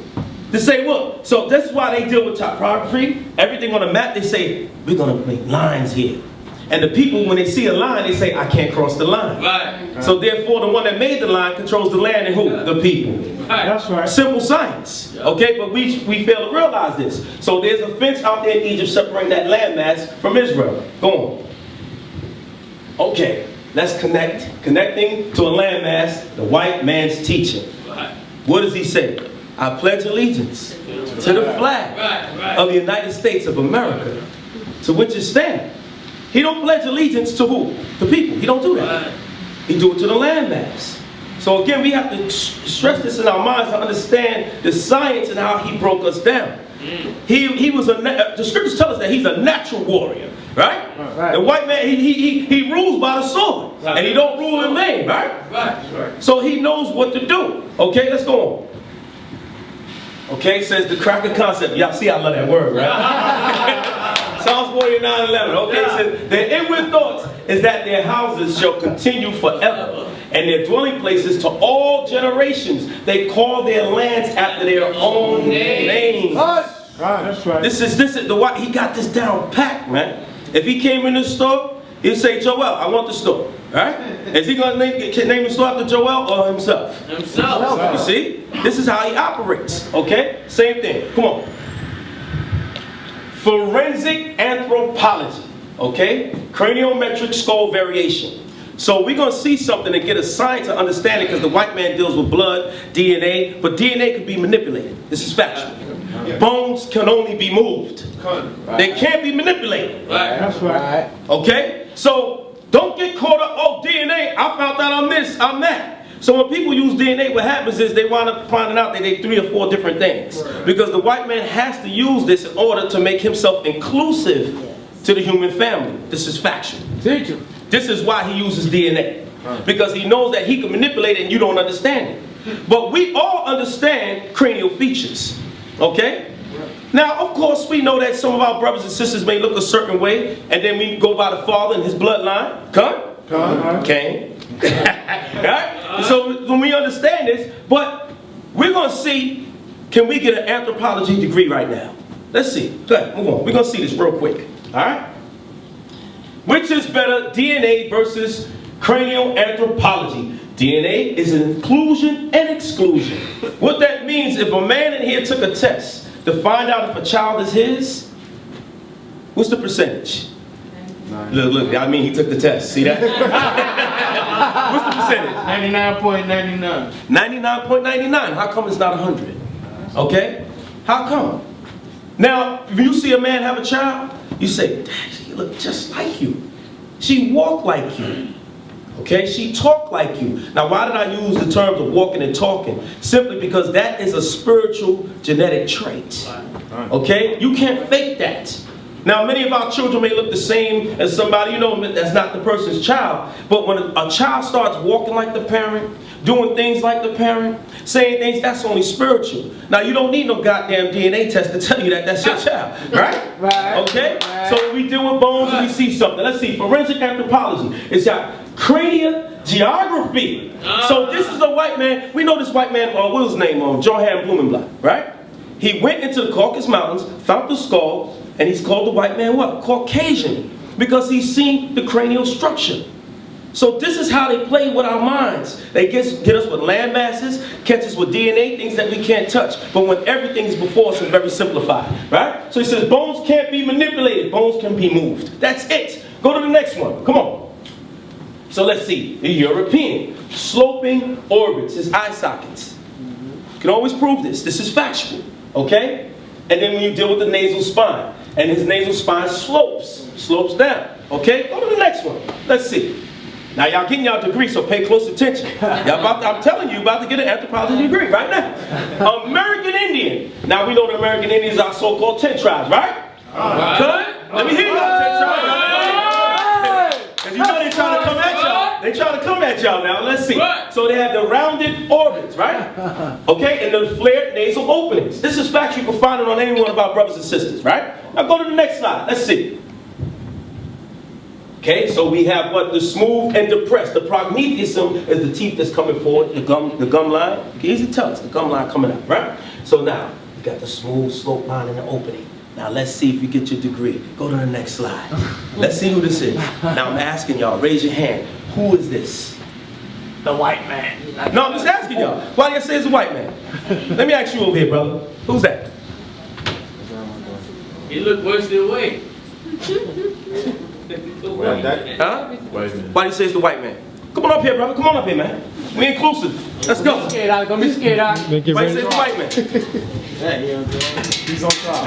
White man because of the nose cavity. Nose cavity? Yeah. Okay, so it's that the sloping orbital, right? Yeah. That's what you're saying? Okay, let's see if he's right. Go. Let's see if he's right. The answer is European. Let's get that man a hand. Get that man a hand. It's easy.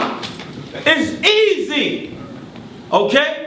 But the white man wants you to think it's hard because he goes into a lab with DNA. You can't get your behind in a lab. Right. Think about this. You suck your blood, you do what you do, you send it to the lab, they send it back. How do you know that's you? How do you know it's yours? Right. It's ridiculous, man. Right. Okay? We got to wake up. Go to the next slide. Come on. Neolithic period. Because many donut head brothers out there, okay, y'all done heard them, them Kemet brothers, yeah, I'm talking about you. They say what? Y'all wasn't around. You came around the Iron Age, right? This is the Stone Age period. Right. So let's see if we was right? In Mesopotamia and Egypt, Egypt is said to be circa 3000 BC as developed settlement. Come on, go to the next one. Let's see. Where are we? Here we go. The Natufians, so-called black people in the Palestinian Levant region during the Neolithic period. I thought we wasn't there. I thought we wasn't there. Y'all gotta clap it up for that, man. Come on, man. I thought we wasn't there. I thought we wasn't there. Here we go, right here. Okay? So when you understand this, they found skulls. They found bones in this region. The Natufians. We were in that land. Okay? During the Stone Age period. Don't bring that Iron Age garbage here. Okay? Go on, man. Come on. Here we go. The Natufians. Remember, you took the test. So you're all anthropologists here. Look at the orbital. Right there. Whose is it? That's not a European's. It's not a European's. It's not a European's. And here's what they found in the Levant corridor region over here. It's not a European's. Okay? So we got to wake up and understand how they operate. Go to the next one, man. Here we go. Note the cranial features again. White, black. Now these came from those regions. They found them in those regions. This is why we going there and showing you these skulls. Okay, this is where they came from. Okay, go. Here we go. Now view the nose duct of the ancient Natufian. There it goes again, showing you that duct. These are 8 ancient Hebrew Israelites that went under different names. Remember, don't ever get caught up in the name Hebrew and Israel. This is why they try to catch us. They try to open the Bible and say, Israelites, you wasn't there, because they use the word Israel. And we get caught because we argue with them the name Israel. You can't argue that name. Okay? We know that that name came later, in a later period. Right. Okay? So we know that our forefathers was under a different title. And check that out. The name Israel is nothing but a title anyway. Okay? A title that was given from a higher power when he wrestled the angel. Come? So we understand that. Never argue with anybody about the name Israel, because then we'll get caught in history. And this is factual. So we deal with history based upon our people. Where did Moses come from? Come on, man. You brothers are smart. Where Moses come from? Huh? I'm asking you, brother. Come on.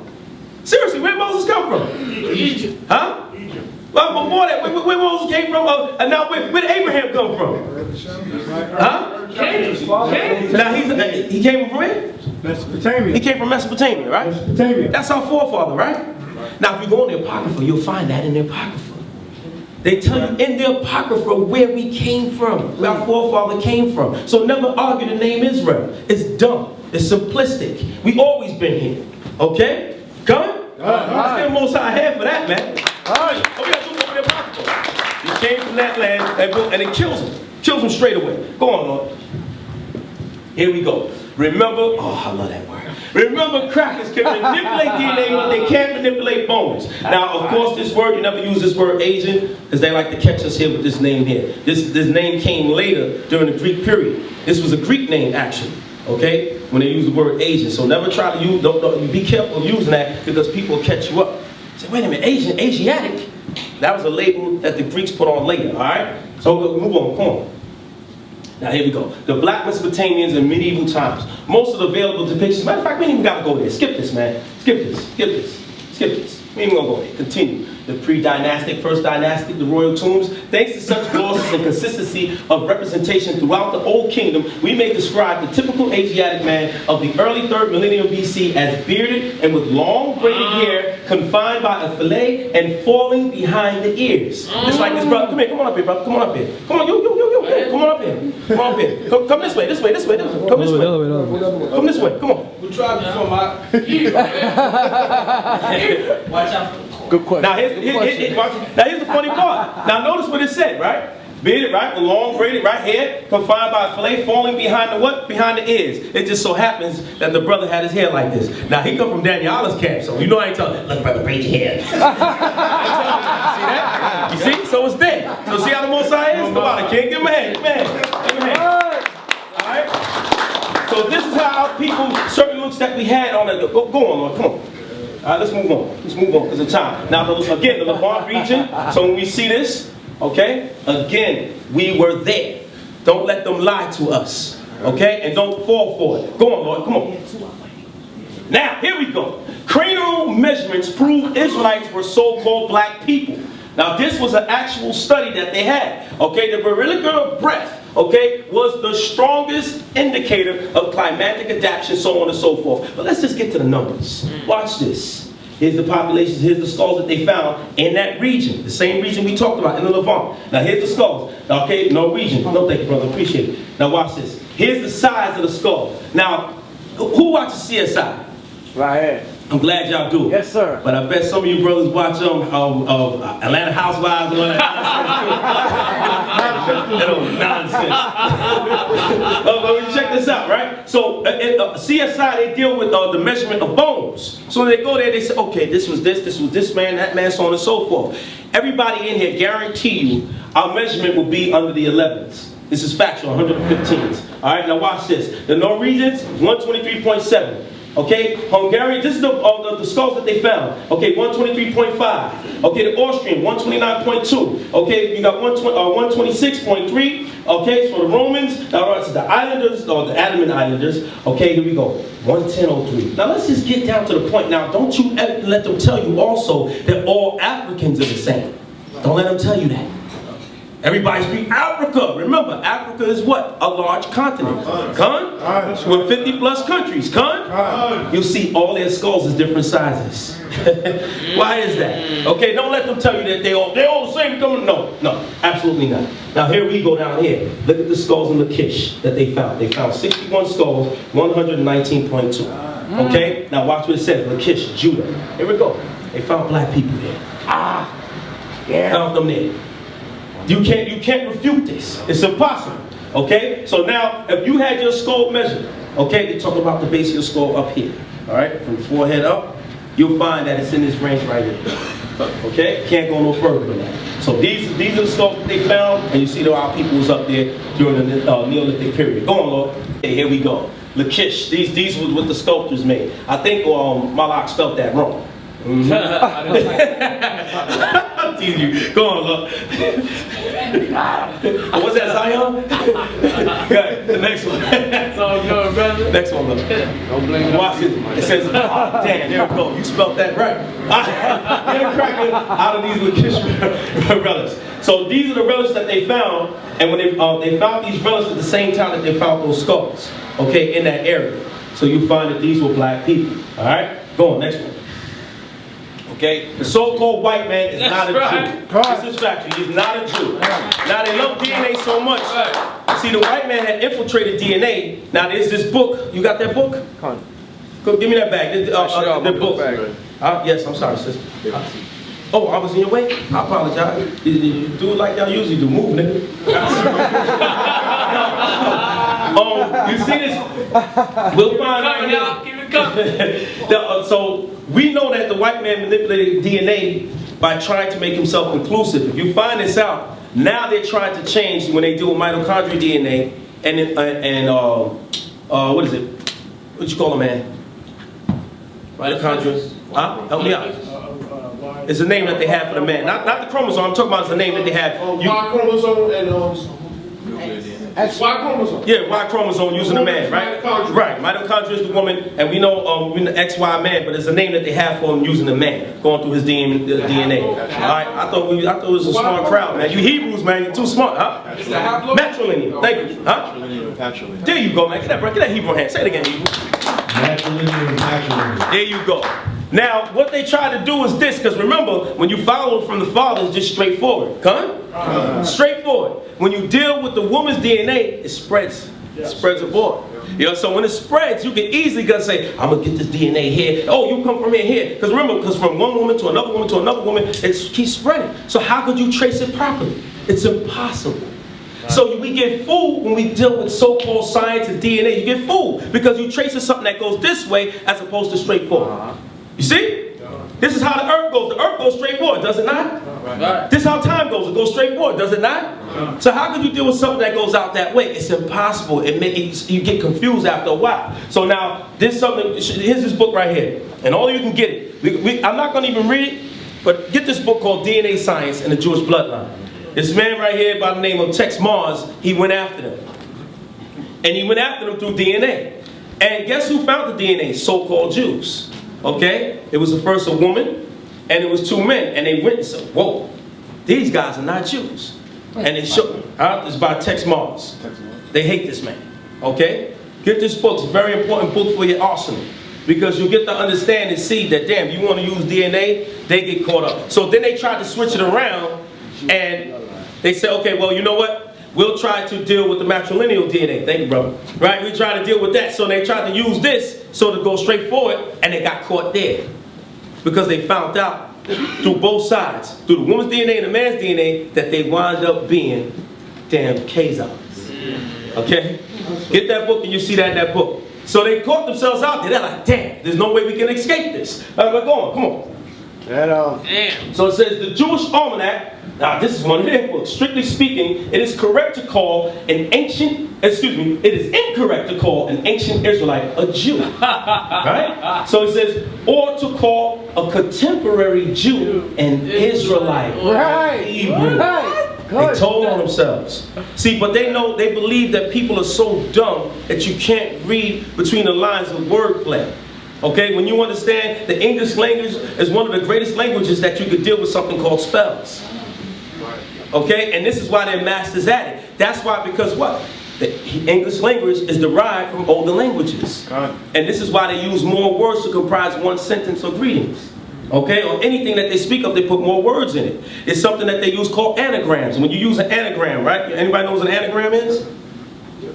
An anagram can only necessarily be done in the English language. It can't be done or duplicated in other languages because why they deal with certain just vowel sounds like the so forth and so on. But the English language takes everything, consonants, vowels, so like what would you get out of repent? Repent. Give me an anagram.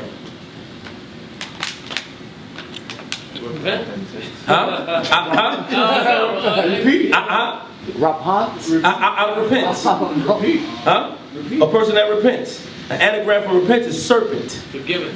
Now, there's a science to this. Because why? The serpent, sin, and so forth and so on, so you change it around. So that's what the English thing. That's just one anagram. Alright? But we're going to move on just to show you whatever how the white man deals with words and flip it up, but he tells you the truth right before your eyes. Just like when you read a calendar, he also tells you the truth. How so? By telling you October, but we know in Spanish, October, what? Octo means 8. Right? But then what month in the Gregorian calendar, what month is it? 10. What no, they said the 10th month, right? Right? December, decade, 10, right? Switch it up. See, he puts it in your face, but it's up to us to unravel the mystery. That's how he works. Okay? Go ahead. The Encyclopedia Americana. Okay, 1985. It tells you the same thing, who they are, the K's are, so on and so forth. Go ahead. Just keep going. Just keep going. All right? Because we want to keep doing it. Here we go. The 15th edition. Same thing, who they are. All right, in the middle of your turn. Y'all know it. I ain't got to read it. Y'all just get that. Move on. Everybody wants. I know. Like, what's today? Sunday, right? I know. She's like, she wants to go out somewhere in the house. I'm teasing. All right, Encyclopedia Americana, 1985. Same thing. Move on. They're showing you in all these different encyclopedias that they have this information who they are. Move on. Okay, move on. Encyclopedia. Okay, here we go. University. Okay, come on. Move on. See, we just put all these encyclopedias tell you the same damn thing who these people are. And these are their books. Move on. That's Arthur Koestler, we know that. But that man Tex Mars, he backs Arthur Koestler up. Matter of fact, there's another book that we have, and y'all get it, it's called Abraham's Chosen People, DNA. He backs that up, okay? And they go into DNA and showing who our people are through there and so forth, and showing who his people are not. But move on. The Zionist connection, move on. Same thing, now they go through the blood. Now the maps of the Khazars, move on. I don't even want to look at that. Clear your mind. Okay, so now here we go. Now we're going to get a better understanding. So we just went through anthropology, understanding through bone structure, where they found the city of Lachish. We went through the Stone Age way back, so on and so forth. Go ahead, Lord. Now let's prove we are the true chosen children of Yah through the Crackers' own admission. All right, here we go. Go ahead, Lord. The word, okay? Hosea 8:1. Set the trumpet to thy mouth. He shall come as an eagle against the house of Yah, because they have transgressed my covenant. Speaking about us, because we transgressed the covenant, right? And trespassed against my law. Okay? Go ahead. Let's see. For wheresoever the carcass is, there will the eagles be gathered together. Anytime y'all need to read it, just go. All right, go. Here we go. Look at this, the Romans. They were the first ones that did this, to start this, because they did the institution of slavery hardcore on us. Okay? Anybody know what this symbol is? Anybody? There you go. Fascia symbol. It's on your dime. When you're dying, so forth. And this is why they're showing they still have the same rulers today. And these cats was brutal. Go ahead, man. Come on. Okay? The Catholic nation, the Dutch Netherlands. Here they go. And a lot of people don't realize how powerful the Catholic Church is, who they own. Okay? They own, listen, they own everything. And I did hear Dodo Egg say, that guy's crazy, but what about the Jews? The Jews are. You're going to see who owns the damn Jews. Right. And allows them to rule. Okay? The Great Britain, United Kingdom, they all got. Keep going. Come on. You see their crown. And this crown is actually the Pope's crown. Okay? The Pope's crest. Okay? Spain, Luxembourg, Germany. Come on. Go ahead. The Catholic nation of Portugal. You have the same setup. Now, a lot of people don't even realize when you look at these castles, this is supposed to represent the old Vatican castle in Portugal. Come on, go. Okay? Here we go. Catholic nation, France, America. We know what America did. Y'all know the 13 strikes. Y'all know the conspiracy theories. Y'all know all of that, right? Okay, keep going. The Catholic Germany, Austria. They're using the eagle. Come on.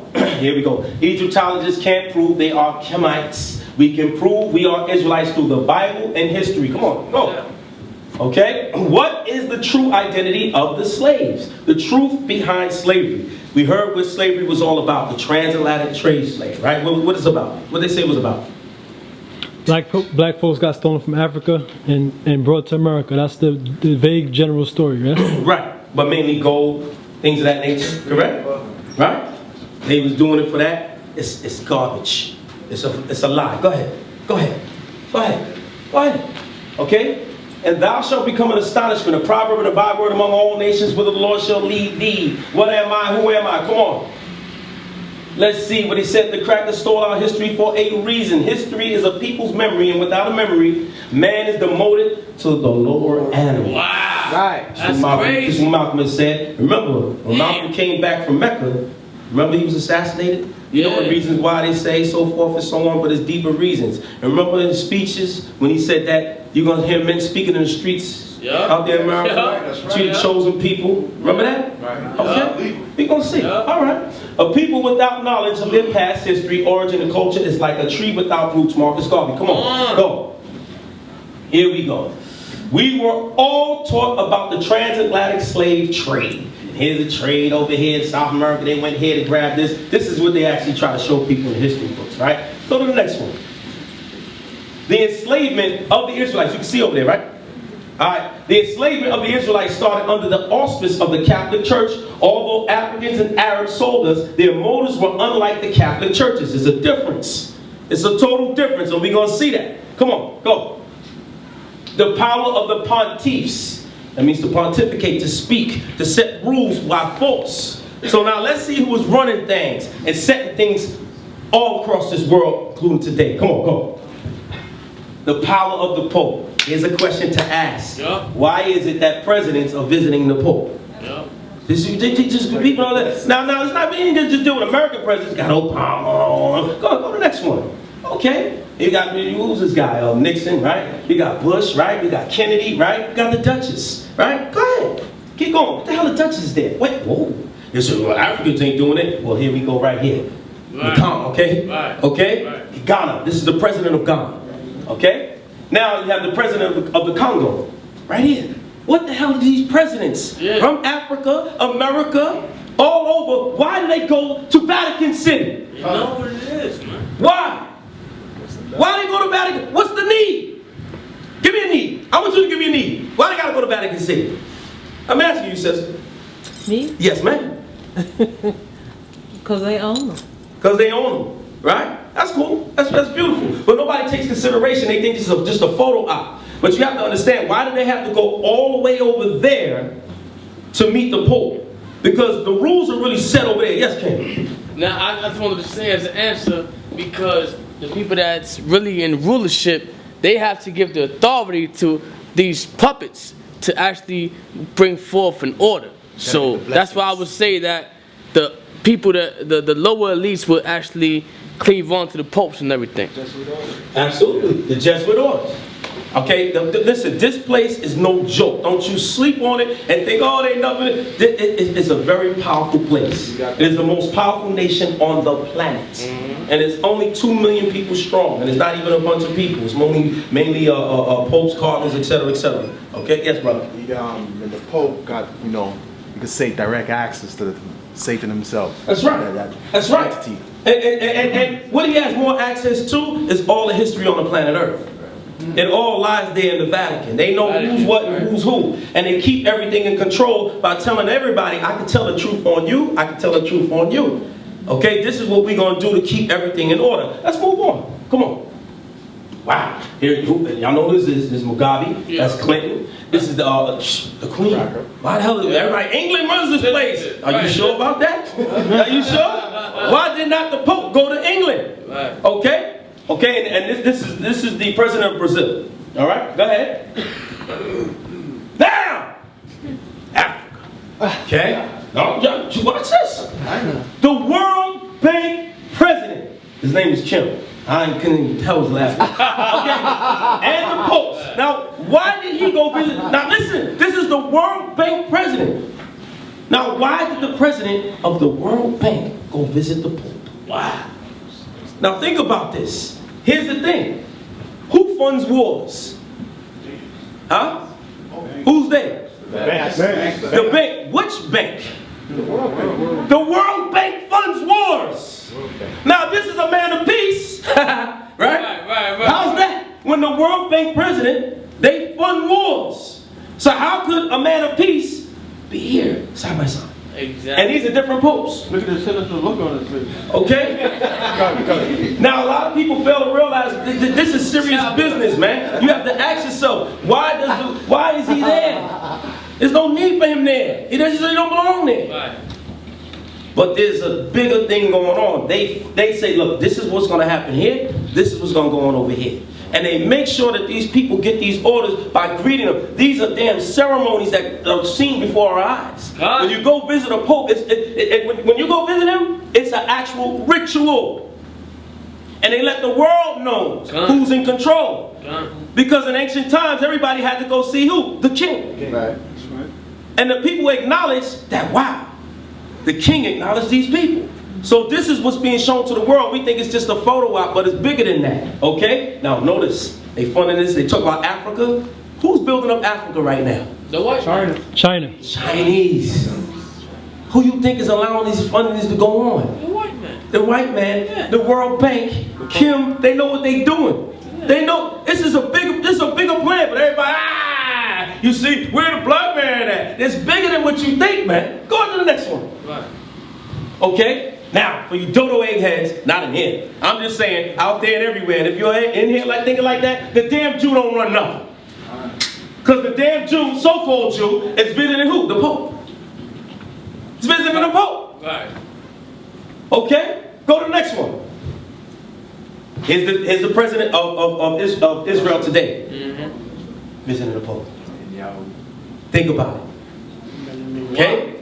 Wow. Yes, brother. I read some information that the so-called Jews, some of them are actually Jesuit agents. Absolutely. Absolutely. And what people fail to realize, remember, when you deal with Hitler and the Nazis, all the Nazis were Catholic. All of them were Catholic. Now, wait a minute. Wow, all of them were Catholic. Go back to the World Bank, man. Watch this. If all the Nazis were Catholic, Hitler was the one, right, who they said started all this war, that World War II, right? If he was the one, wait a minute. Who funds wars? The World Bank. Right. Right. So now when you deal with the Nazis, all of them being Catholics, including Hitler himself, whose real name is Adolf Schugelberger, who's an illegitimate child of Rothschilds.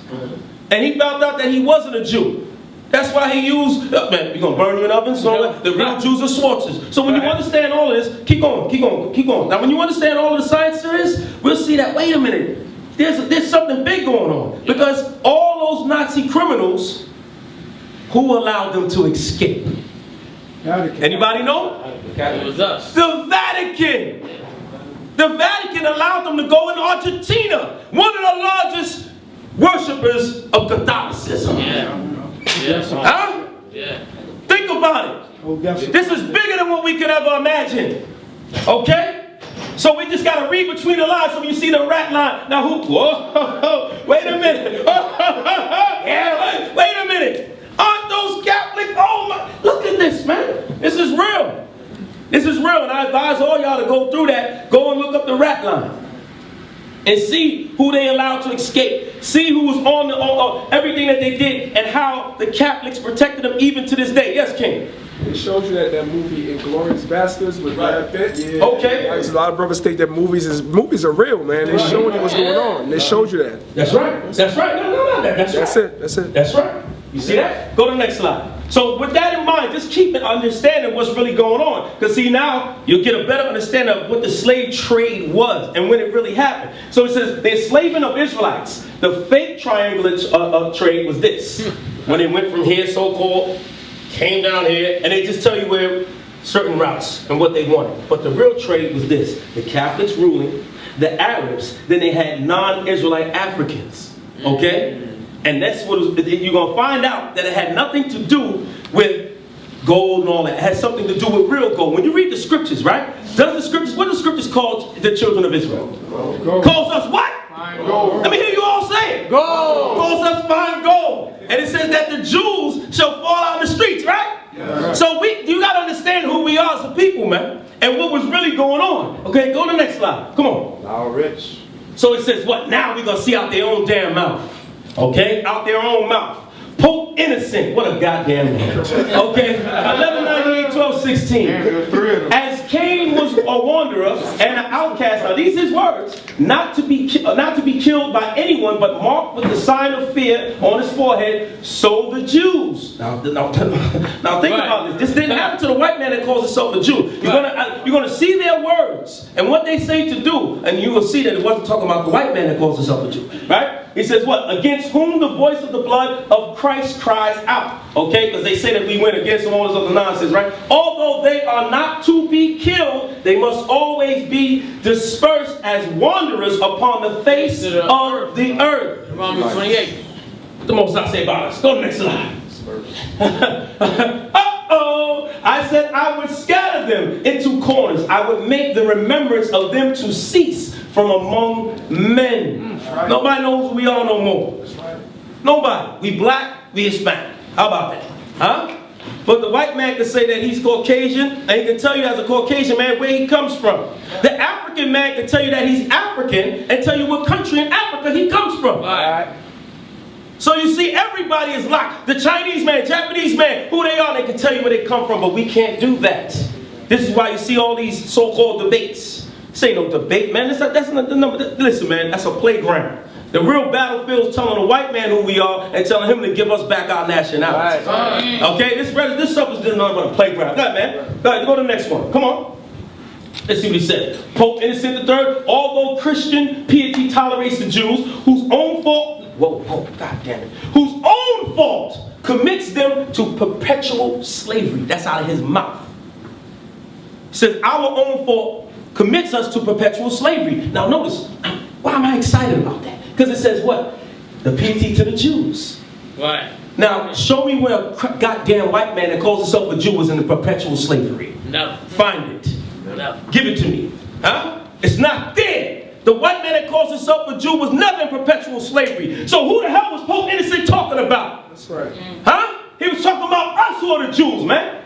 We read that again. Although Christian piety tolerates the Jews, whose own fault, meaning us going against the law, statutes, commandments of the Heavenly Father, commits them to perpetual slavery and allows them to continue with us. Now they put in parentheses, even though the Moors will not tolerate them. Those wild brothers, okay, some of them, not all of them, okay, that went into Islam. Right. And they were into what? See, it's a science to this. Now, why did they not want to deal with us anymore? Because they were into trade and commerce. Under order from the Catholic Church and these other places. This is why they were selling our people along with the so-called white man in Arab. Because they knew where to go. Right. This is factual. Go ahead, next one, come on.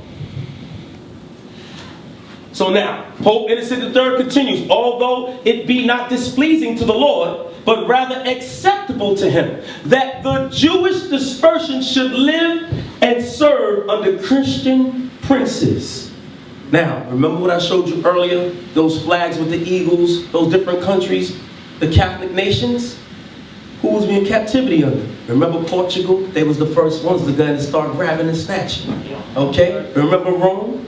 Remember Spain? You understand? Spain. This is so those were the Christian princes. That's why they had their crowns and their crests that came from the Catholic Church, from the Vatican. So now this is who they had. They went and grabbed us up. Okay? Go to the next one. And I advise y'all to keep these things in your arsenal and look these things up about these popes so you understand that it's all a game. Pope Gregory, let's see what he said. The Jews who are admitted to our acquaintance only through our mercy should never forget their yoke of perpetual slavery. Now did Pope Innocent say the same thing? Now why is Pope Gregory saying this? And keep in mind that the so-called white man that calls himself a Jew was never in perpetual slavery, nor any kind of slavery. That's right. Okay? So now who was these folks talking about? They was talking about us, man. The so-called black, Hispanic man, woman, and child of Negro and Indian descent, who are the Hebrew Israelites, man. That's okay? right. So he says what? In the Council of Toledo, it was decreed that Jews of both sexes, male and female, and for all time should be distinguished from others by their mode of dress. Okay? We therefore command that each and every one of you to have all the excess of the Jews completely repressed, lest they should presume to raise their necks from the yoke of servitude and contumely of the Redeemer. So they did this only because that's why we in the conditions that we in. Why? So they can remember, say, look, if they wake up, that's why you think they don't publicize you being an Israelite? Because we talk, hey, wait a minute, we came on slave ships. Wait a minute, this is in the Bible.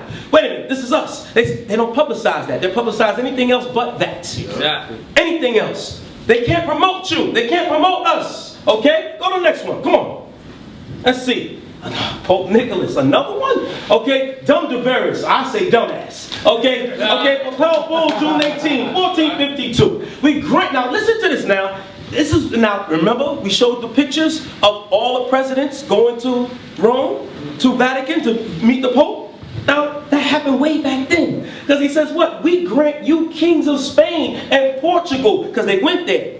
Same rules apply, same things were going on. By these, present documents. So they went to the Vatican, met Pope Nicholas. They wrote papers and gave them papers what they were going to be able to do, put people in slavery. Watch this.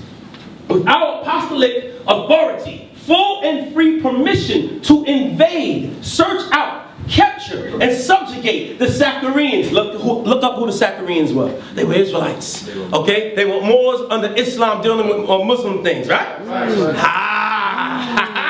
Okay? And why did we start doing that? Because we said, well, damn, we catching hell being Jew. You know what? But we still can try to worship the Creator. We'll just deal with the Quran. We'll do it sneakily. Okay? And that's how people did. So they went, and so, but they were smart enough, so our people was doing that, so they said, man, go and get them niggas. They said, go and get them. They ain't gonna fool us, right? And pagans and any other unbelievers and enemies of Christ. That means those that didn't even go into Islam, that stayed in the zone. They said, go after them. And it was given permission by Pope Nicholas and papers of authority. So you see how the Vatican rules everything. Now, why the hell did the kings of Spain and Portugal back then had to go to goddamn Rome? Because they had the power, and the same thing is happening today. Okay? Go on, man. Come on. Matter of fact, let me get that last black verse, man. Come on. Go back to that. Because it's going to show you what Pope Gregory said, the same thing as Pope Innocent and Popes before him. It says that what? Right here. Okay? Christ, wherever they may be, as well as their kingdoms, right? Duces, counties, principalities, and other property, and to reduce their persons into perpetual servitude. So you see who was pushing slavery hardcore and why they was pushing slavery. Show us where they was talking about damn gold. Show us where they was talking about money. It's nowhere. That's not there. They was just talking about how they went against their father and what to do. Okay? Go who you going after. Go ahead. Papal bulls, okay? Romanist Pontiff. Now, any of you teachers, please, all you brothers, sisters, get this right here. It costs $30 to get because you can't get it online. They won't allow you to. These papers right here, okay, I'm not going to pronounce it. These papers right here, they won't allow you to pull it off. They won't allow you to Google it or get it. You'll see a quick glimpse of it, and then what happens is it goes off. You can't pull it. And they charge you. They charge you $30 for it. And in these papers right here, boy, oh boy, you'll see it all. They tell you everything. I mean, they go in and say what they're going to do, how to do it, who you go after, why to go after, so on and forth and so on. Get this, write this down. Go to the next one. And that's the reason why I got up there, so you brothers can get that. Oh, all right, write that down. Once you get that, you'll see that, wow, this really has nothing to do with all that goals of. Yes, brother? It correlates with Danyaahla's breakdown with why King James didn't absolutely. Power even to stop slavery. Absolutely, and that's absolutely why you think me and Danyaahla work so strong. You know, he's a superhero now. You know what? Because look, because we knew that he was going to deal with the King James subject. See, a lot of people look. The brother has vast knowledge, so he's not just dealing with King James. It's just to wake you up and open your mind to get an understanding why you should understand how they hated King James and they didn't want his book and so forth and so forth people to deal with it. Because it was something bigger than that. And so he couldn't stop this guy. Come on, man. You can't stop that monster. Okay? All right, go on. Come on. Religious slavery versus chattel slavery. It's two different things. Okay? Because a lot of people think that chattel slavery came in the 1400s, but it didn't. Okay? We'll find this out. Okay? Because, 1441. Now watch this. This was what the quest for gold. In 1441, start of European slave trading in Africa. The Portuguese captains, Antio Cangabes, I can't pronounce it. Any of you 10 tribe brothers can pronounce that? I'm not joking, I'm serious. Hey. Calabas. Oh, thank you. Gracias.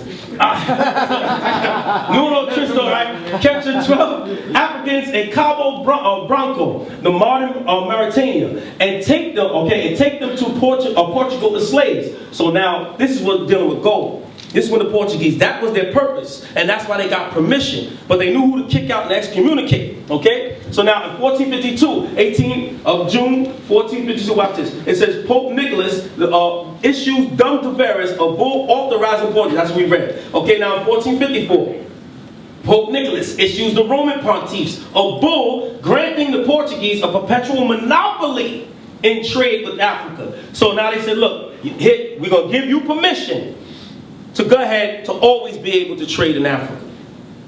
Okay? The Vatican is no joke, man. Okay? So now watch this. So he says what? In trade with Africa, nevertheless, Spanish traders begin to bring slaves from Africa to Spain because they wanted to get on the market. So they started battling the Portuguese. They said, well, we got to do what we got to do. That's why we read earlier. Remember they gave the letter to the Portuguese and the Spaniards? Gave it to them, go do what you got to do. So now let's see chattel slavery. In 1562, Great Britain joins the slave trade. 1641, slavery is officially legalized in America. In the state of Massachusetts, slaves are recognized as property. There's a difference.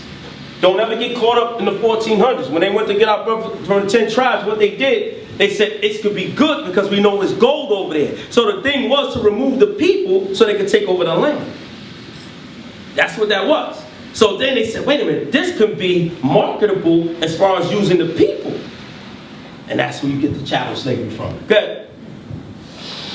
Understanding the facts. For 110 years prior to the initiation of chattel slavery, slaves was targeted based upon who they were. Israelites. It was who they were. It wasn't anything else. Slaves were plucked from the original Trail of Tears from kingdoms along the west side of Africa down into the interior. These are places that was inhabited by Israelites, and a remnant still remains today. Okay? So you wasn't slaves because of anything else but who you are. The shining light of the Most High, the apple of His eye, the children of Israel. We are not being oppressed in the ghettos today because of anything else but who we are. Hebrew Israelites. When you start to understand that, it becomes a greater knowledge of who you are from the heart. And who you tell people, wait a minute, being an Israelite is something special.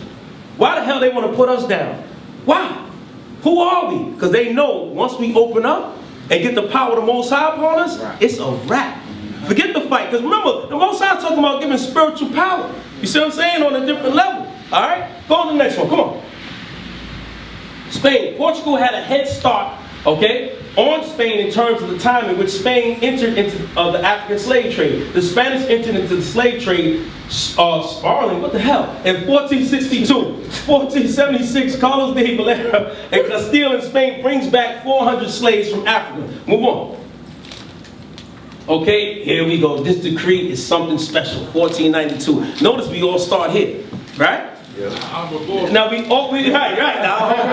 See that? See that? Everything got a vibration on it, man. I'll tell you. That's why we was in there, man, upset. Oh, what the hell? It was that name on us. You know? So it's a 1492 expulsion. Now this is crazy, man. This is when they said, well, wait, and this is the white man got slick. This is how he tried to cling on, okay, to our nationality and therefore our power. Because we knew we knew the banking system, so on and so forth, and they were able to snatch everything from there. Go to the next one. Here we go.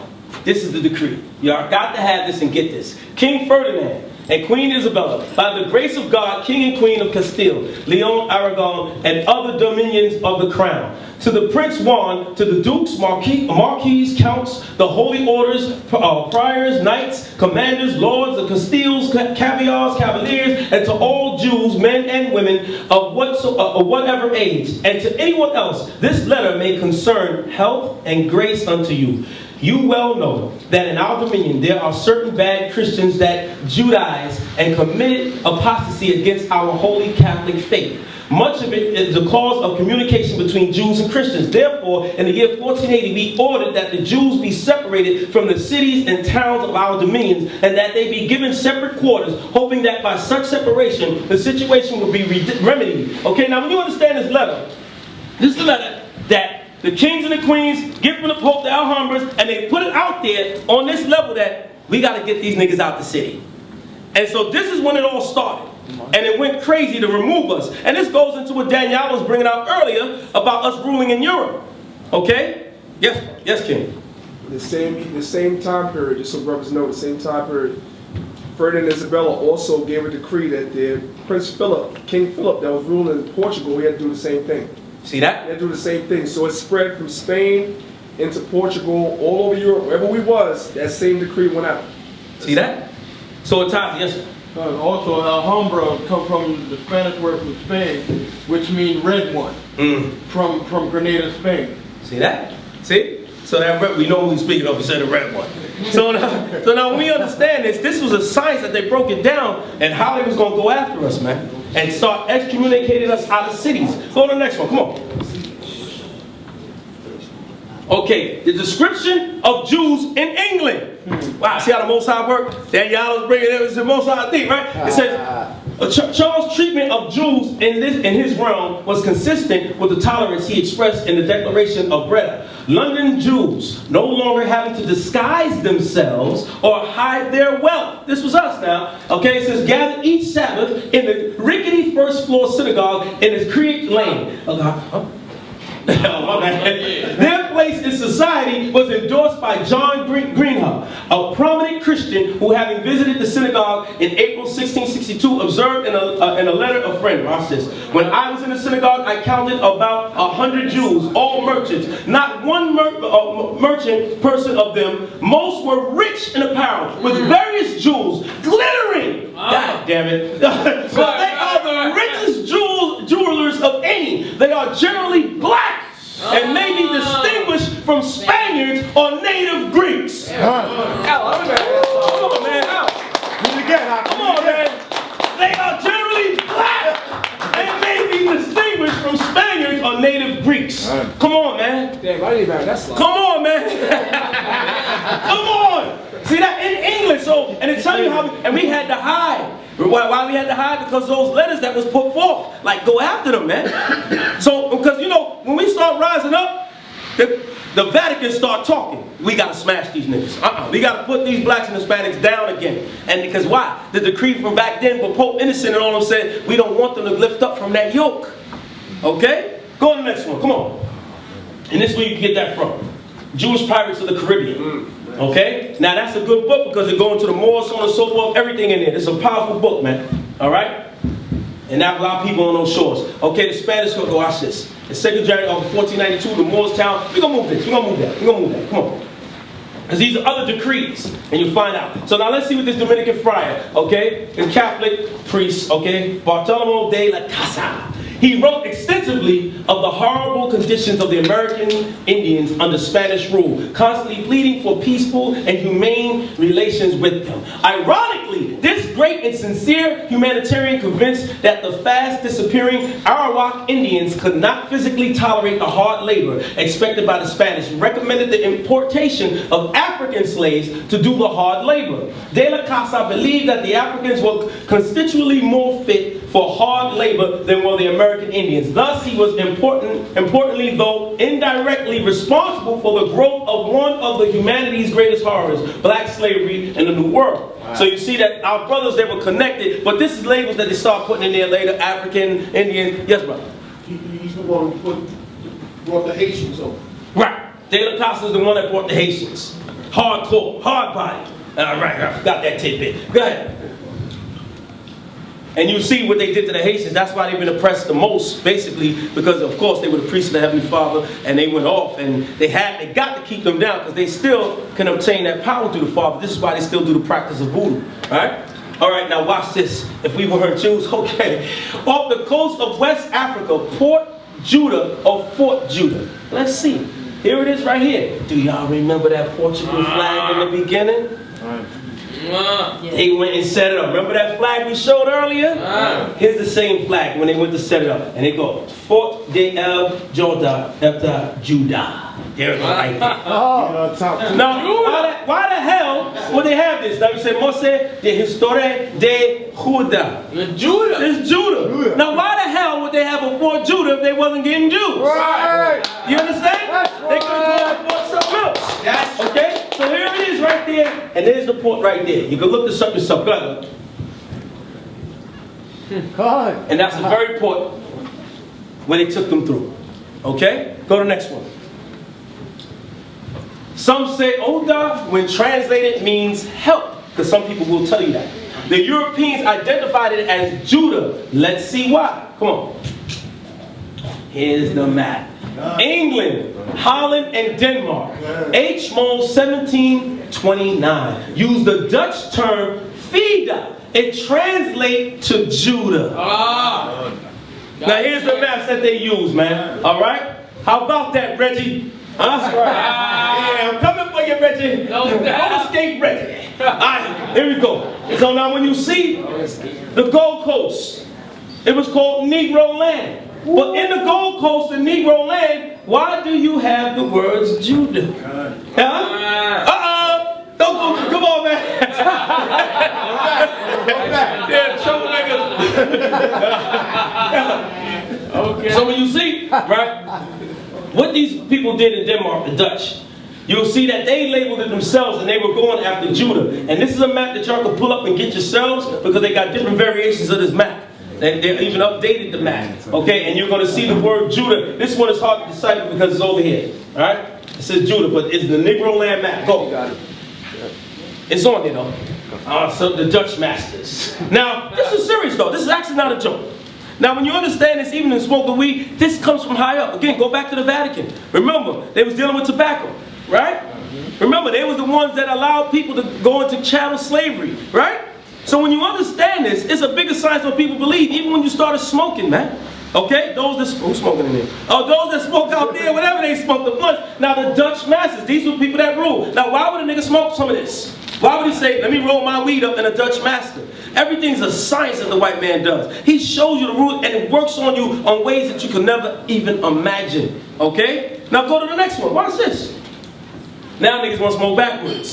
But this is not a joke. Because what happens is this. Where do we have to go?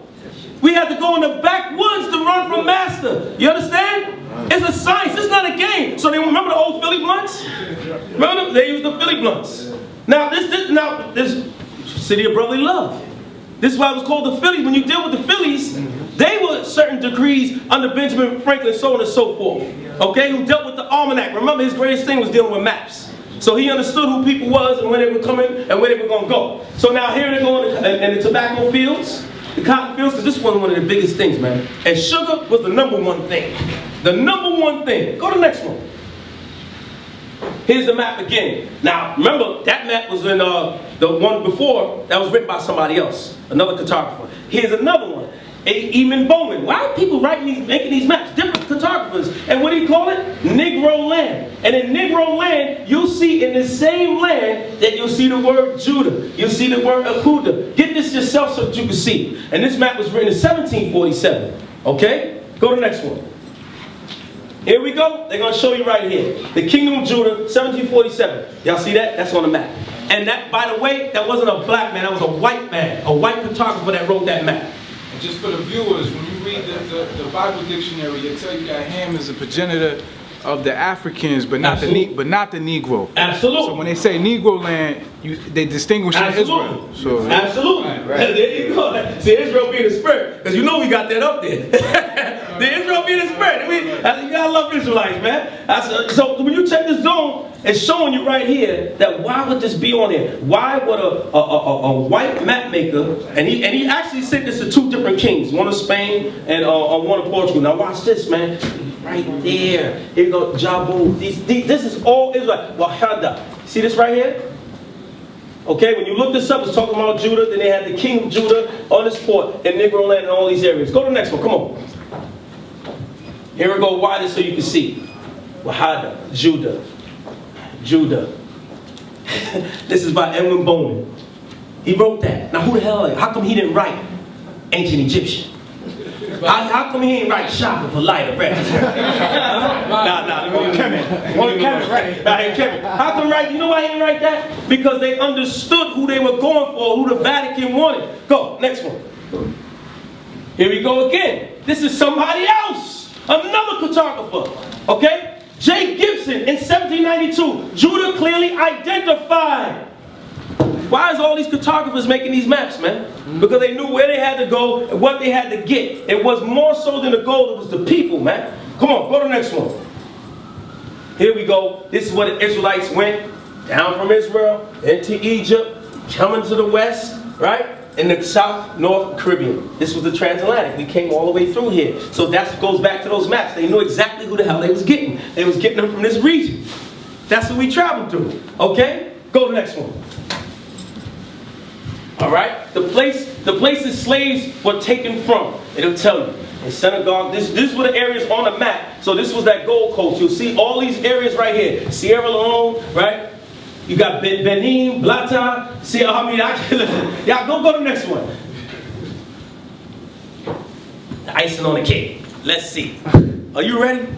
Y'all ready? Yeah. Y'all ready? Yeah. Go to the next one. Come on. Now, Emory University. It's a black college, okay? Black researchers, okay? The Methodist Episcopal Church founded Emory College in 1836 in the small Georgia town of Oxford. The founders named the town for the school's prestigious British cousin and named the school for a bishop who dreamed of an American education that molded character as well as the mind. The little school struggled for decades and finally began to prosper in the late 1800s. By 1914, the Methodist Church was looking to create a university in the South, and Emory College was looking to expand. And if you look this up, it's a black college of research. Okay? Now let's see what they got. Come on. Oh my God. These are the slave ships. And here's the names at this college, this black college research. Now notice, they ain't Hebrew Israelites now. They just researchers. Let's see the names they got. Yahoo! Oh my God! Wait a minute. Look. In 1825. And they tell you what the ship that they was on. This is their research. Here we go. Right here. Yahweh, Yahweh, Yewa, Farwa. Why did they get that research? Why? Go to the next one. Because they knew where they were going. And those are the same towns. That's why I showed you the maps earlier. When they went in that land. Okay? Here we go. This is another one that's their affiliate of Emory University as well. Okay? Deuteronomy 28:68. Y'all know what it is, right?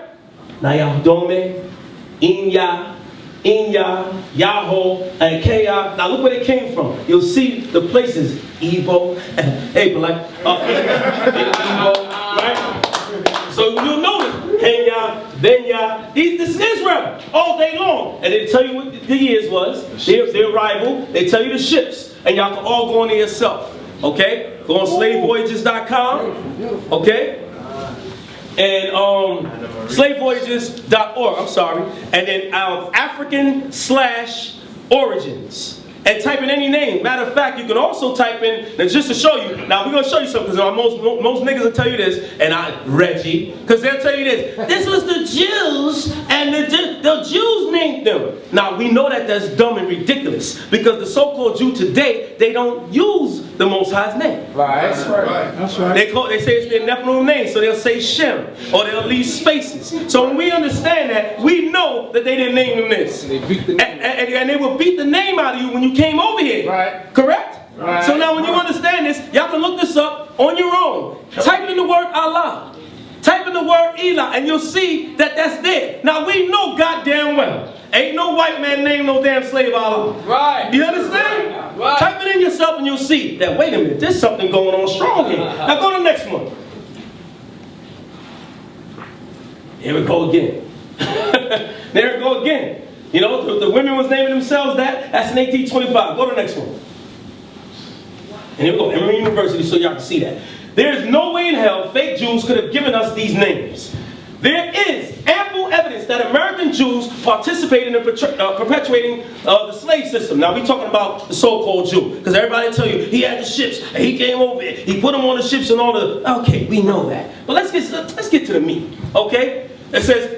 In his study, this man Johnson, he did a study, he's a so-called Jewish historian, Bertman Cohen, you have to look him up, was able to document only 5 instances of Jewish cohabitation with black females. Talk about the so-called white man that calls himself a Jew sleeping with our women. And he noted that in all instances, the relationship was with a free black woman. Okay, in the account. Let's get to the meat, man. The appearance of free blacks or slaves in Jewish synagogues. And now, why are we going here? Because when you see those names on the slave ships, ain't no white man named them that was a Jew. And we're going to prove it here. It says slave ships and synagogues in the South was bound to be a rare occurrence since most synagogues had rules that precluded them from membership.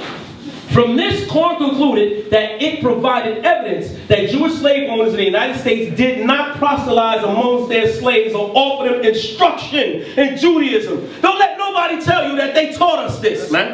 That's right. Don't let them tell you this. Now they went in research. Now let's see his own quote. He says this: "It would seem to negate the contention that present-day Negroes who regard themselves as Jews and descended from slave owners of Jewish matters." This guy said that's ridiculous. You can't say that these people that call themselves Jews was taught by the white man. Why? Because they wasn't even allowed to go in synagogues as slaves. So don't let nobody tell you that, because that didn't happen. Go to the next one. Okay, Yahweh, and Ahaya is also one of the names that the Heavenly Father used as well. Absolutely. Absolutely. All right, go ahead, go. Okay, now see, crackers tell you again. Now remember, the Zondervans, they were atheists. Right. This is factual. They were just researchers. Now atheists don't give a damn about none of this. So let's see what the atheists said. Go.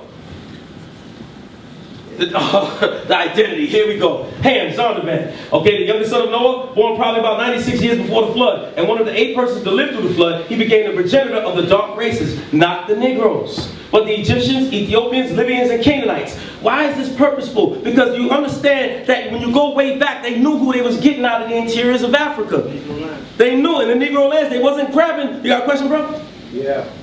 When you mentioned that they got with Hebrew women, that's the reason they go through the mother, not the father. Absolutely. Absolutely. That's why the white man does that. And because you sleep with our women and you say, look, I'm a Jew. Yeah, because of the mother. Which is ridiculous. Alright? So now, when you go into the Negro dictionary, let's see the word in Negro dictionary. Watch this. It says what? Noun, plural, anthropology, no longer in technical use. A member of the peoples traditionally classified as the Negro race, especially those who originate in sub-Saharan Africa. Uh-oh. That's us. So it's telling you who they use that word for. That's why you want to map Negro land. It says older use, often offensive, a black person, adjective, anthropology, no longer technical use, relating to a characteristic of one traditional, so on and so forth. But keep in mind this right here. Okay, when you look that up, they tell you who that word was really for. And go back to the whole structure that you're breaking down. So. Right, it goes right back to it. They know. So all this breaks down to a science. It's not sloppy. They want to say, let's just go get the gold, grab the people, make them slaves. Hell no. They knew who they wanted. Keep going. Encyclopedia, the term Negro derived from the Spanish, as we know, and Latin words meaning black, Negro, Niger, may be applied to a large portion of mankind, but it is more strictly confined to certain peoples and tribes of Central Africa. Remember we went to Interior, Negro land? Where's that? Central Africa. They tell you, who said this? A goddamn Catholic Church. So that's when you see the Zondervan when it says not the Negroes, they know who the Negro is. But Negroes don't know who they are. Come on, man. Okay, so now it says what? It says it is more strictly confined to certain peoples and tribes of Central Africa, ended descendants in various parts of the world. Okay, go on, next one, come on, man. Acts 13. Now there were in the church that was at Antioch certain prophets and teachers as Barnabas and Simon that was called Niger. Come on, man. They know. They know. Go ahead, next one, man. Come on. Here we go. Negro. We know what happened. We know who instituted. Why? So now you get to understand it wasn't necessarily a thing that you would think of race. It had everything to do with who you were as a people. When I say you as a people, a nation of people. Not a regular people, the nation of Israel. Okay, so now when you see Negroes, you get to understand why they stripped the names off. They just threw that label on there. They said we got to confuse them all the way down to the last compound. So now we call ourselves everything else but who we are as Israelites. So that's the purpose of it when you start understanding and going back where it came from. Go to the next one, come on. Next one. Next one. Okay? Just Ebos. Polite again? Polite again. You know what? I'll be polite. On polite tonight, leave him alone. Next one. Next one. Come on. Next one. I'm coming for you though. Alright. Hebrews amongst the Igbo. Now you're going to see what they did and how they wrote this down. Okay? It says on the floor, directly opposite the ancient stool of Ezeiri of Agule made of mud. One can notice strokes of ancient writing traced into permanence on the floor with white cowries and used in Nigeria before the coming of the white man, reminiscent of the Nisbi writing of the ancient Igbos in Arochuco. One thing is clear, namely that this is Hebrew writing. The ancient Igbo Eries who wrote this before the coming of the white man must have come from no other place than Israel. So in other words, don't let them tell you, well, because you'll hear the white man taught the Igbos when they came over there. No, that writing was there before the white man even went over there. You see that? So this is the writing right here. Okay? So this writing you see is over here in the red. Go. Come on. Igbos, Hebrew exiles. Go. We know that. Come on. Here we go. It's a perennial. Keep going. Keep going. Keep going. Keep going. Keep going. Let everybody watch the shows they got to watch. Oh man. Keep going. Keep going. We're gonna close out. Here's what we're gonna close out on. Go to the next one. Just to get to the point, so we can enjoy. What is it again? African. What is it? Yeah, I know. All right. The progenitors of the Black Power movement. A lot of people get mad at this. Okay, y'all can get this book because this book will tell you about this. A lot of people get mad when we say this. A lot of people, but this is nothing we're making up. If you read the history about what happened, these people will tell you that we were progenitors of the Black Power movement. This is factual.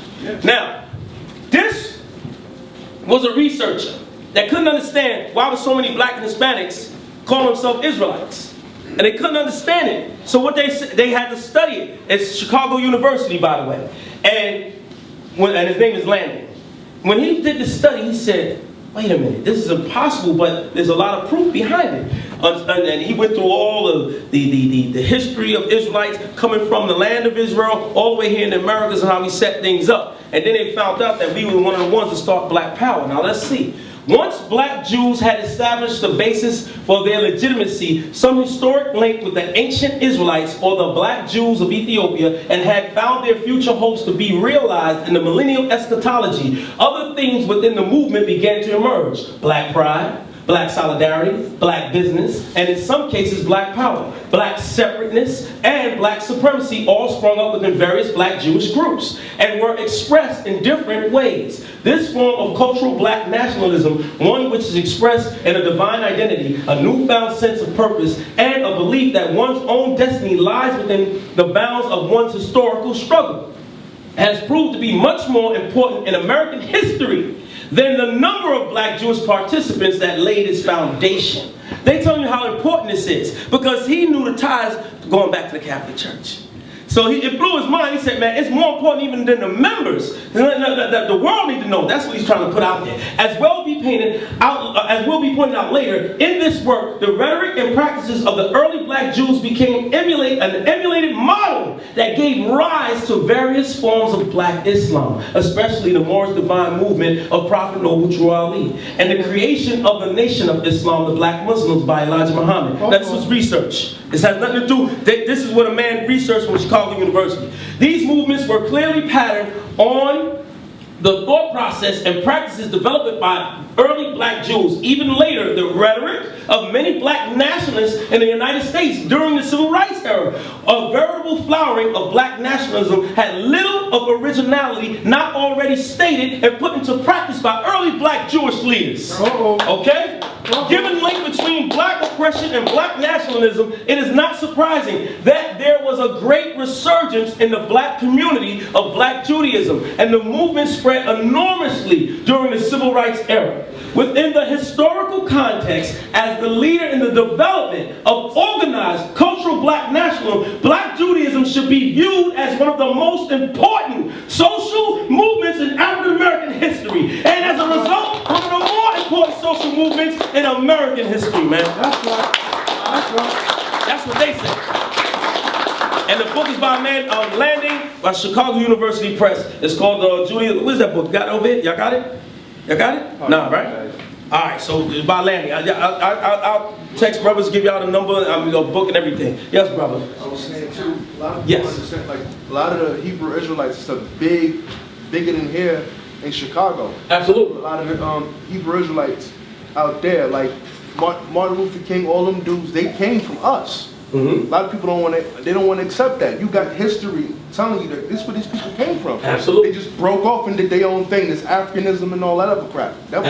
They didn't believe in that. Absolutely. And a lot of people take fault with that and get upset at that, but that is the actual truth. You know, when you go back into Marcus Garvey's movement, you see Hebrew Israelites there. Noble Drew Ali's Hebrew Israelites there. Any movement, you'll see that. So, you know, it's not a bragging thing, it's just what it is. Why? Because our culture from what we took had nothing to do with separating us from those movements itself. But it was Hebrew Israelites saying, yo, let's stand. And so these movements came about from that pattern. You see? So this is actual research that they did. And that's also, give me the final call. And go to the next slide when you do that. Go to the next slide. Now y'all remember this? Because we have a brother, an esteemed scholar by the name of Reggie. And he said that if you go to these books, right, that Farrakhan did, you know, the relationship between blacks and Jews. Remember, when they speak about these books and the Jews' relationship with our people, it goes, what? It doesn't go before that chattel slavery. You understand? There's a difference. Because this deals after chattel slavery. It's two different things. So when you deal with that, you go, and you have a tune to it. But let's see what Farrakhan said out of his own mouth. Go to the next slide at the same time while I'm looking for this. First page. Huh? First page, yeah. You sure? Come. All right. Yeah, that's it. Okay, so let's see what Farrakhan said. He said he exposed the truth. He said blacks are true. He said blacks are the true children of Israel. It's out of his mouth. This is a quote. Okay. He says we are the choice of God. The Honorable Elijah Muhammad said that the Almighty God Allah revealed to him that the black people of America are the real children of Israel, and we are the choice of God that came unto us. That's his own quote. That's his own quote. That's his own quote. That's his own quote. Now we're gonna close out and answer the question session. Keep going to pictures. Any questions? No, I know you. Yes, brother. So the cards they adopted the racism, the prejudice we were experiencing in Europe, and said that was us, that was them. That's right. But those writings shows that it was talking about slavery. That's right. And there's no history to the cards that were in slavery in Europe at all. Right. So that's right. So that's probably right. That's right. None whatsoever. And so we just be proud of being an Israelite. It's a tough journey, a tough walk. The Most High made it that way, and it is what it is. Yes, brother. I got a question. Just basically, as the Hebrew Israelite community, what would be the solution to the problems that we have in the community as blacks and Hispanics? What would be the foundation and the outline that we should follow to actually save our people in the community from all this gang banging and violence and everything? What would be the outline and solution to our problem dealing with that in our community? That's a powerful question. Get a brother a hand for that question. That's right. And what we fail to realize is right there. It said come back to his laws, statutes, and commandments. And we look at the time, going to the time of the Maccabees, remember, they woke up and said, yo, let's go back to our law, man. And they went and gathered everybody around and wanted to get back to that, and they was able to rise up from their condition and go ahead and get the temple rebuilt and everything else. So that's the vibration that we got to come back under. These laws will save us. It's real easy. It's easy. Love your brothers, you love yourself. Gang violence will end in a minute. Because brother won't sleep with another man's wife, this, that, and the other. We respect. I mean, it's actual simple math. It's not complicated. And thank the Most High that we're the ones with a codified law in order to see, okay, this is how you act, this is what you do. I don't care where you go. I don't see a codified law. I respect the pyramids. That's a nice building. You know, all that, the gold. But other than that, it's not, you know, certain things not good to grab from in other places. So that's a beautiful question. To answer that, come back into the law, statutes, and commandments. The Most High does. He said, what is the duty of man, you know? All right? Fear God and keep his commandments. This is the duty of man. And that's how we go. Next question? All right, let's go on. Yes, brother. I have a question. I just want to say thank you to Brother Danyaahla, and thank you to you. I'm going to be rebroadcasting this on my website. It's called Ready for R. I go by R. And I'm also trying to get my brother Troy over here on Ready for R. He's doing this thing. And thank you just for having me. And clap to you guys because it was snowing today. It's hella late. You guys came out and you showed support. And personally, I've never really seen other factions really support the way you guys support. Even myself, I get a ton of support from Hebrew Israelites. Just thank you.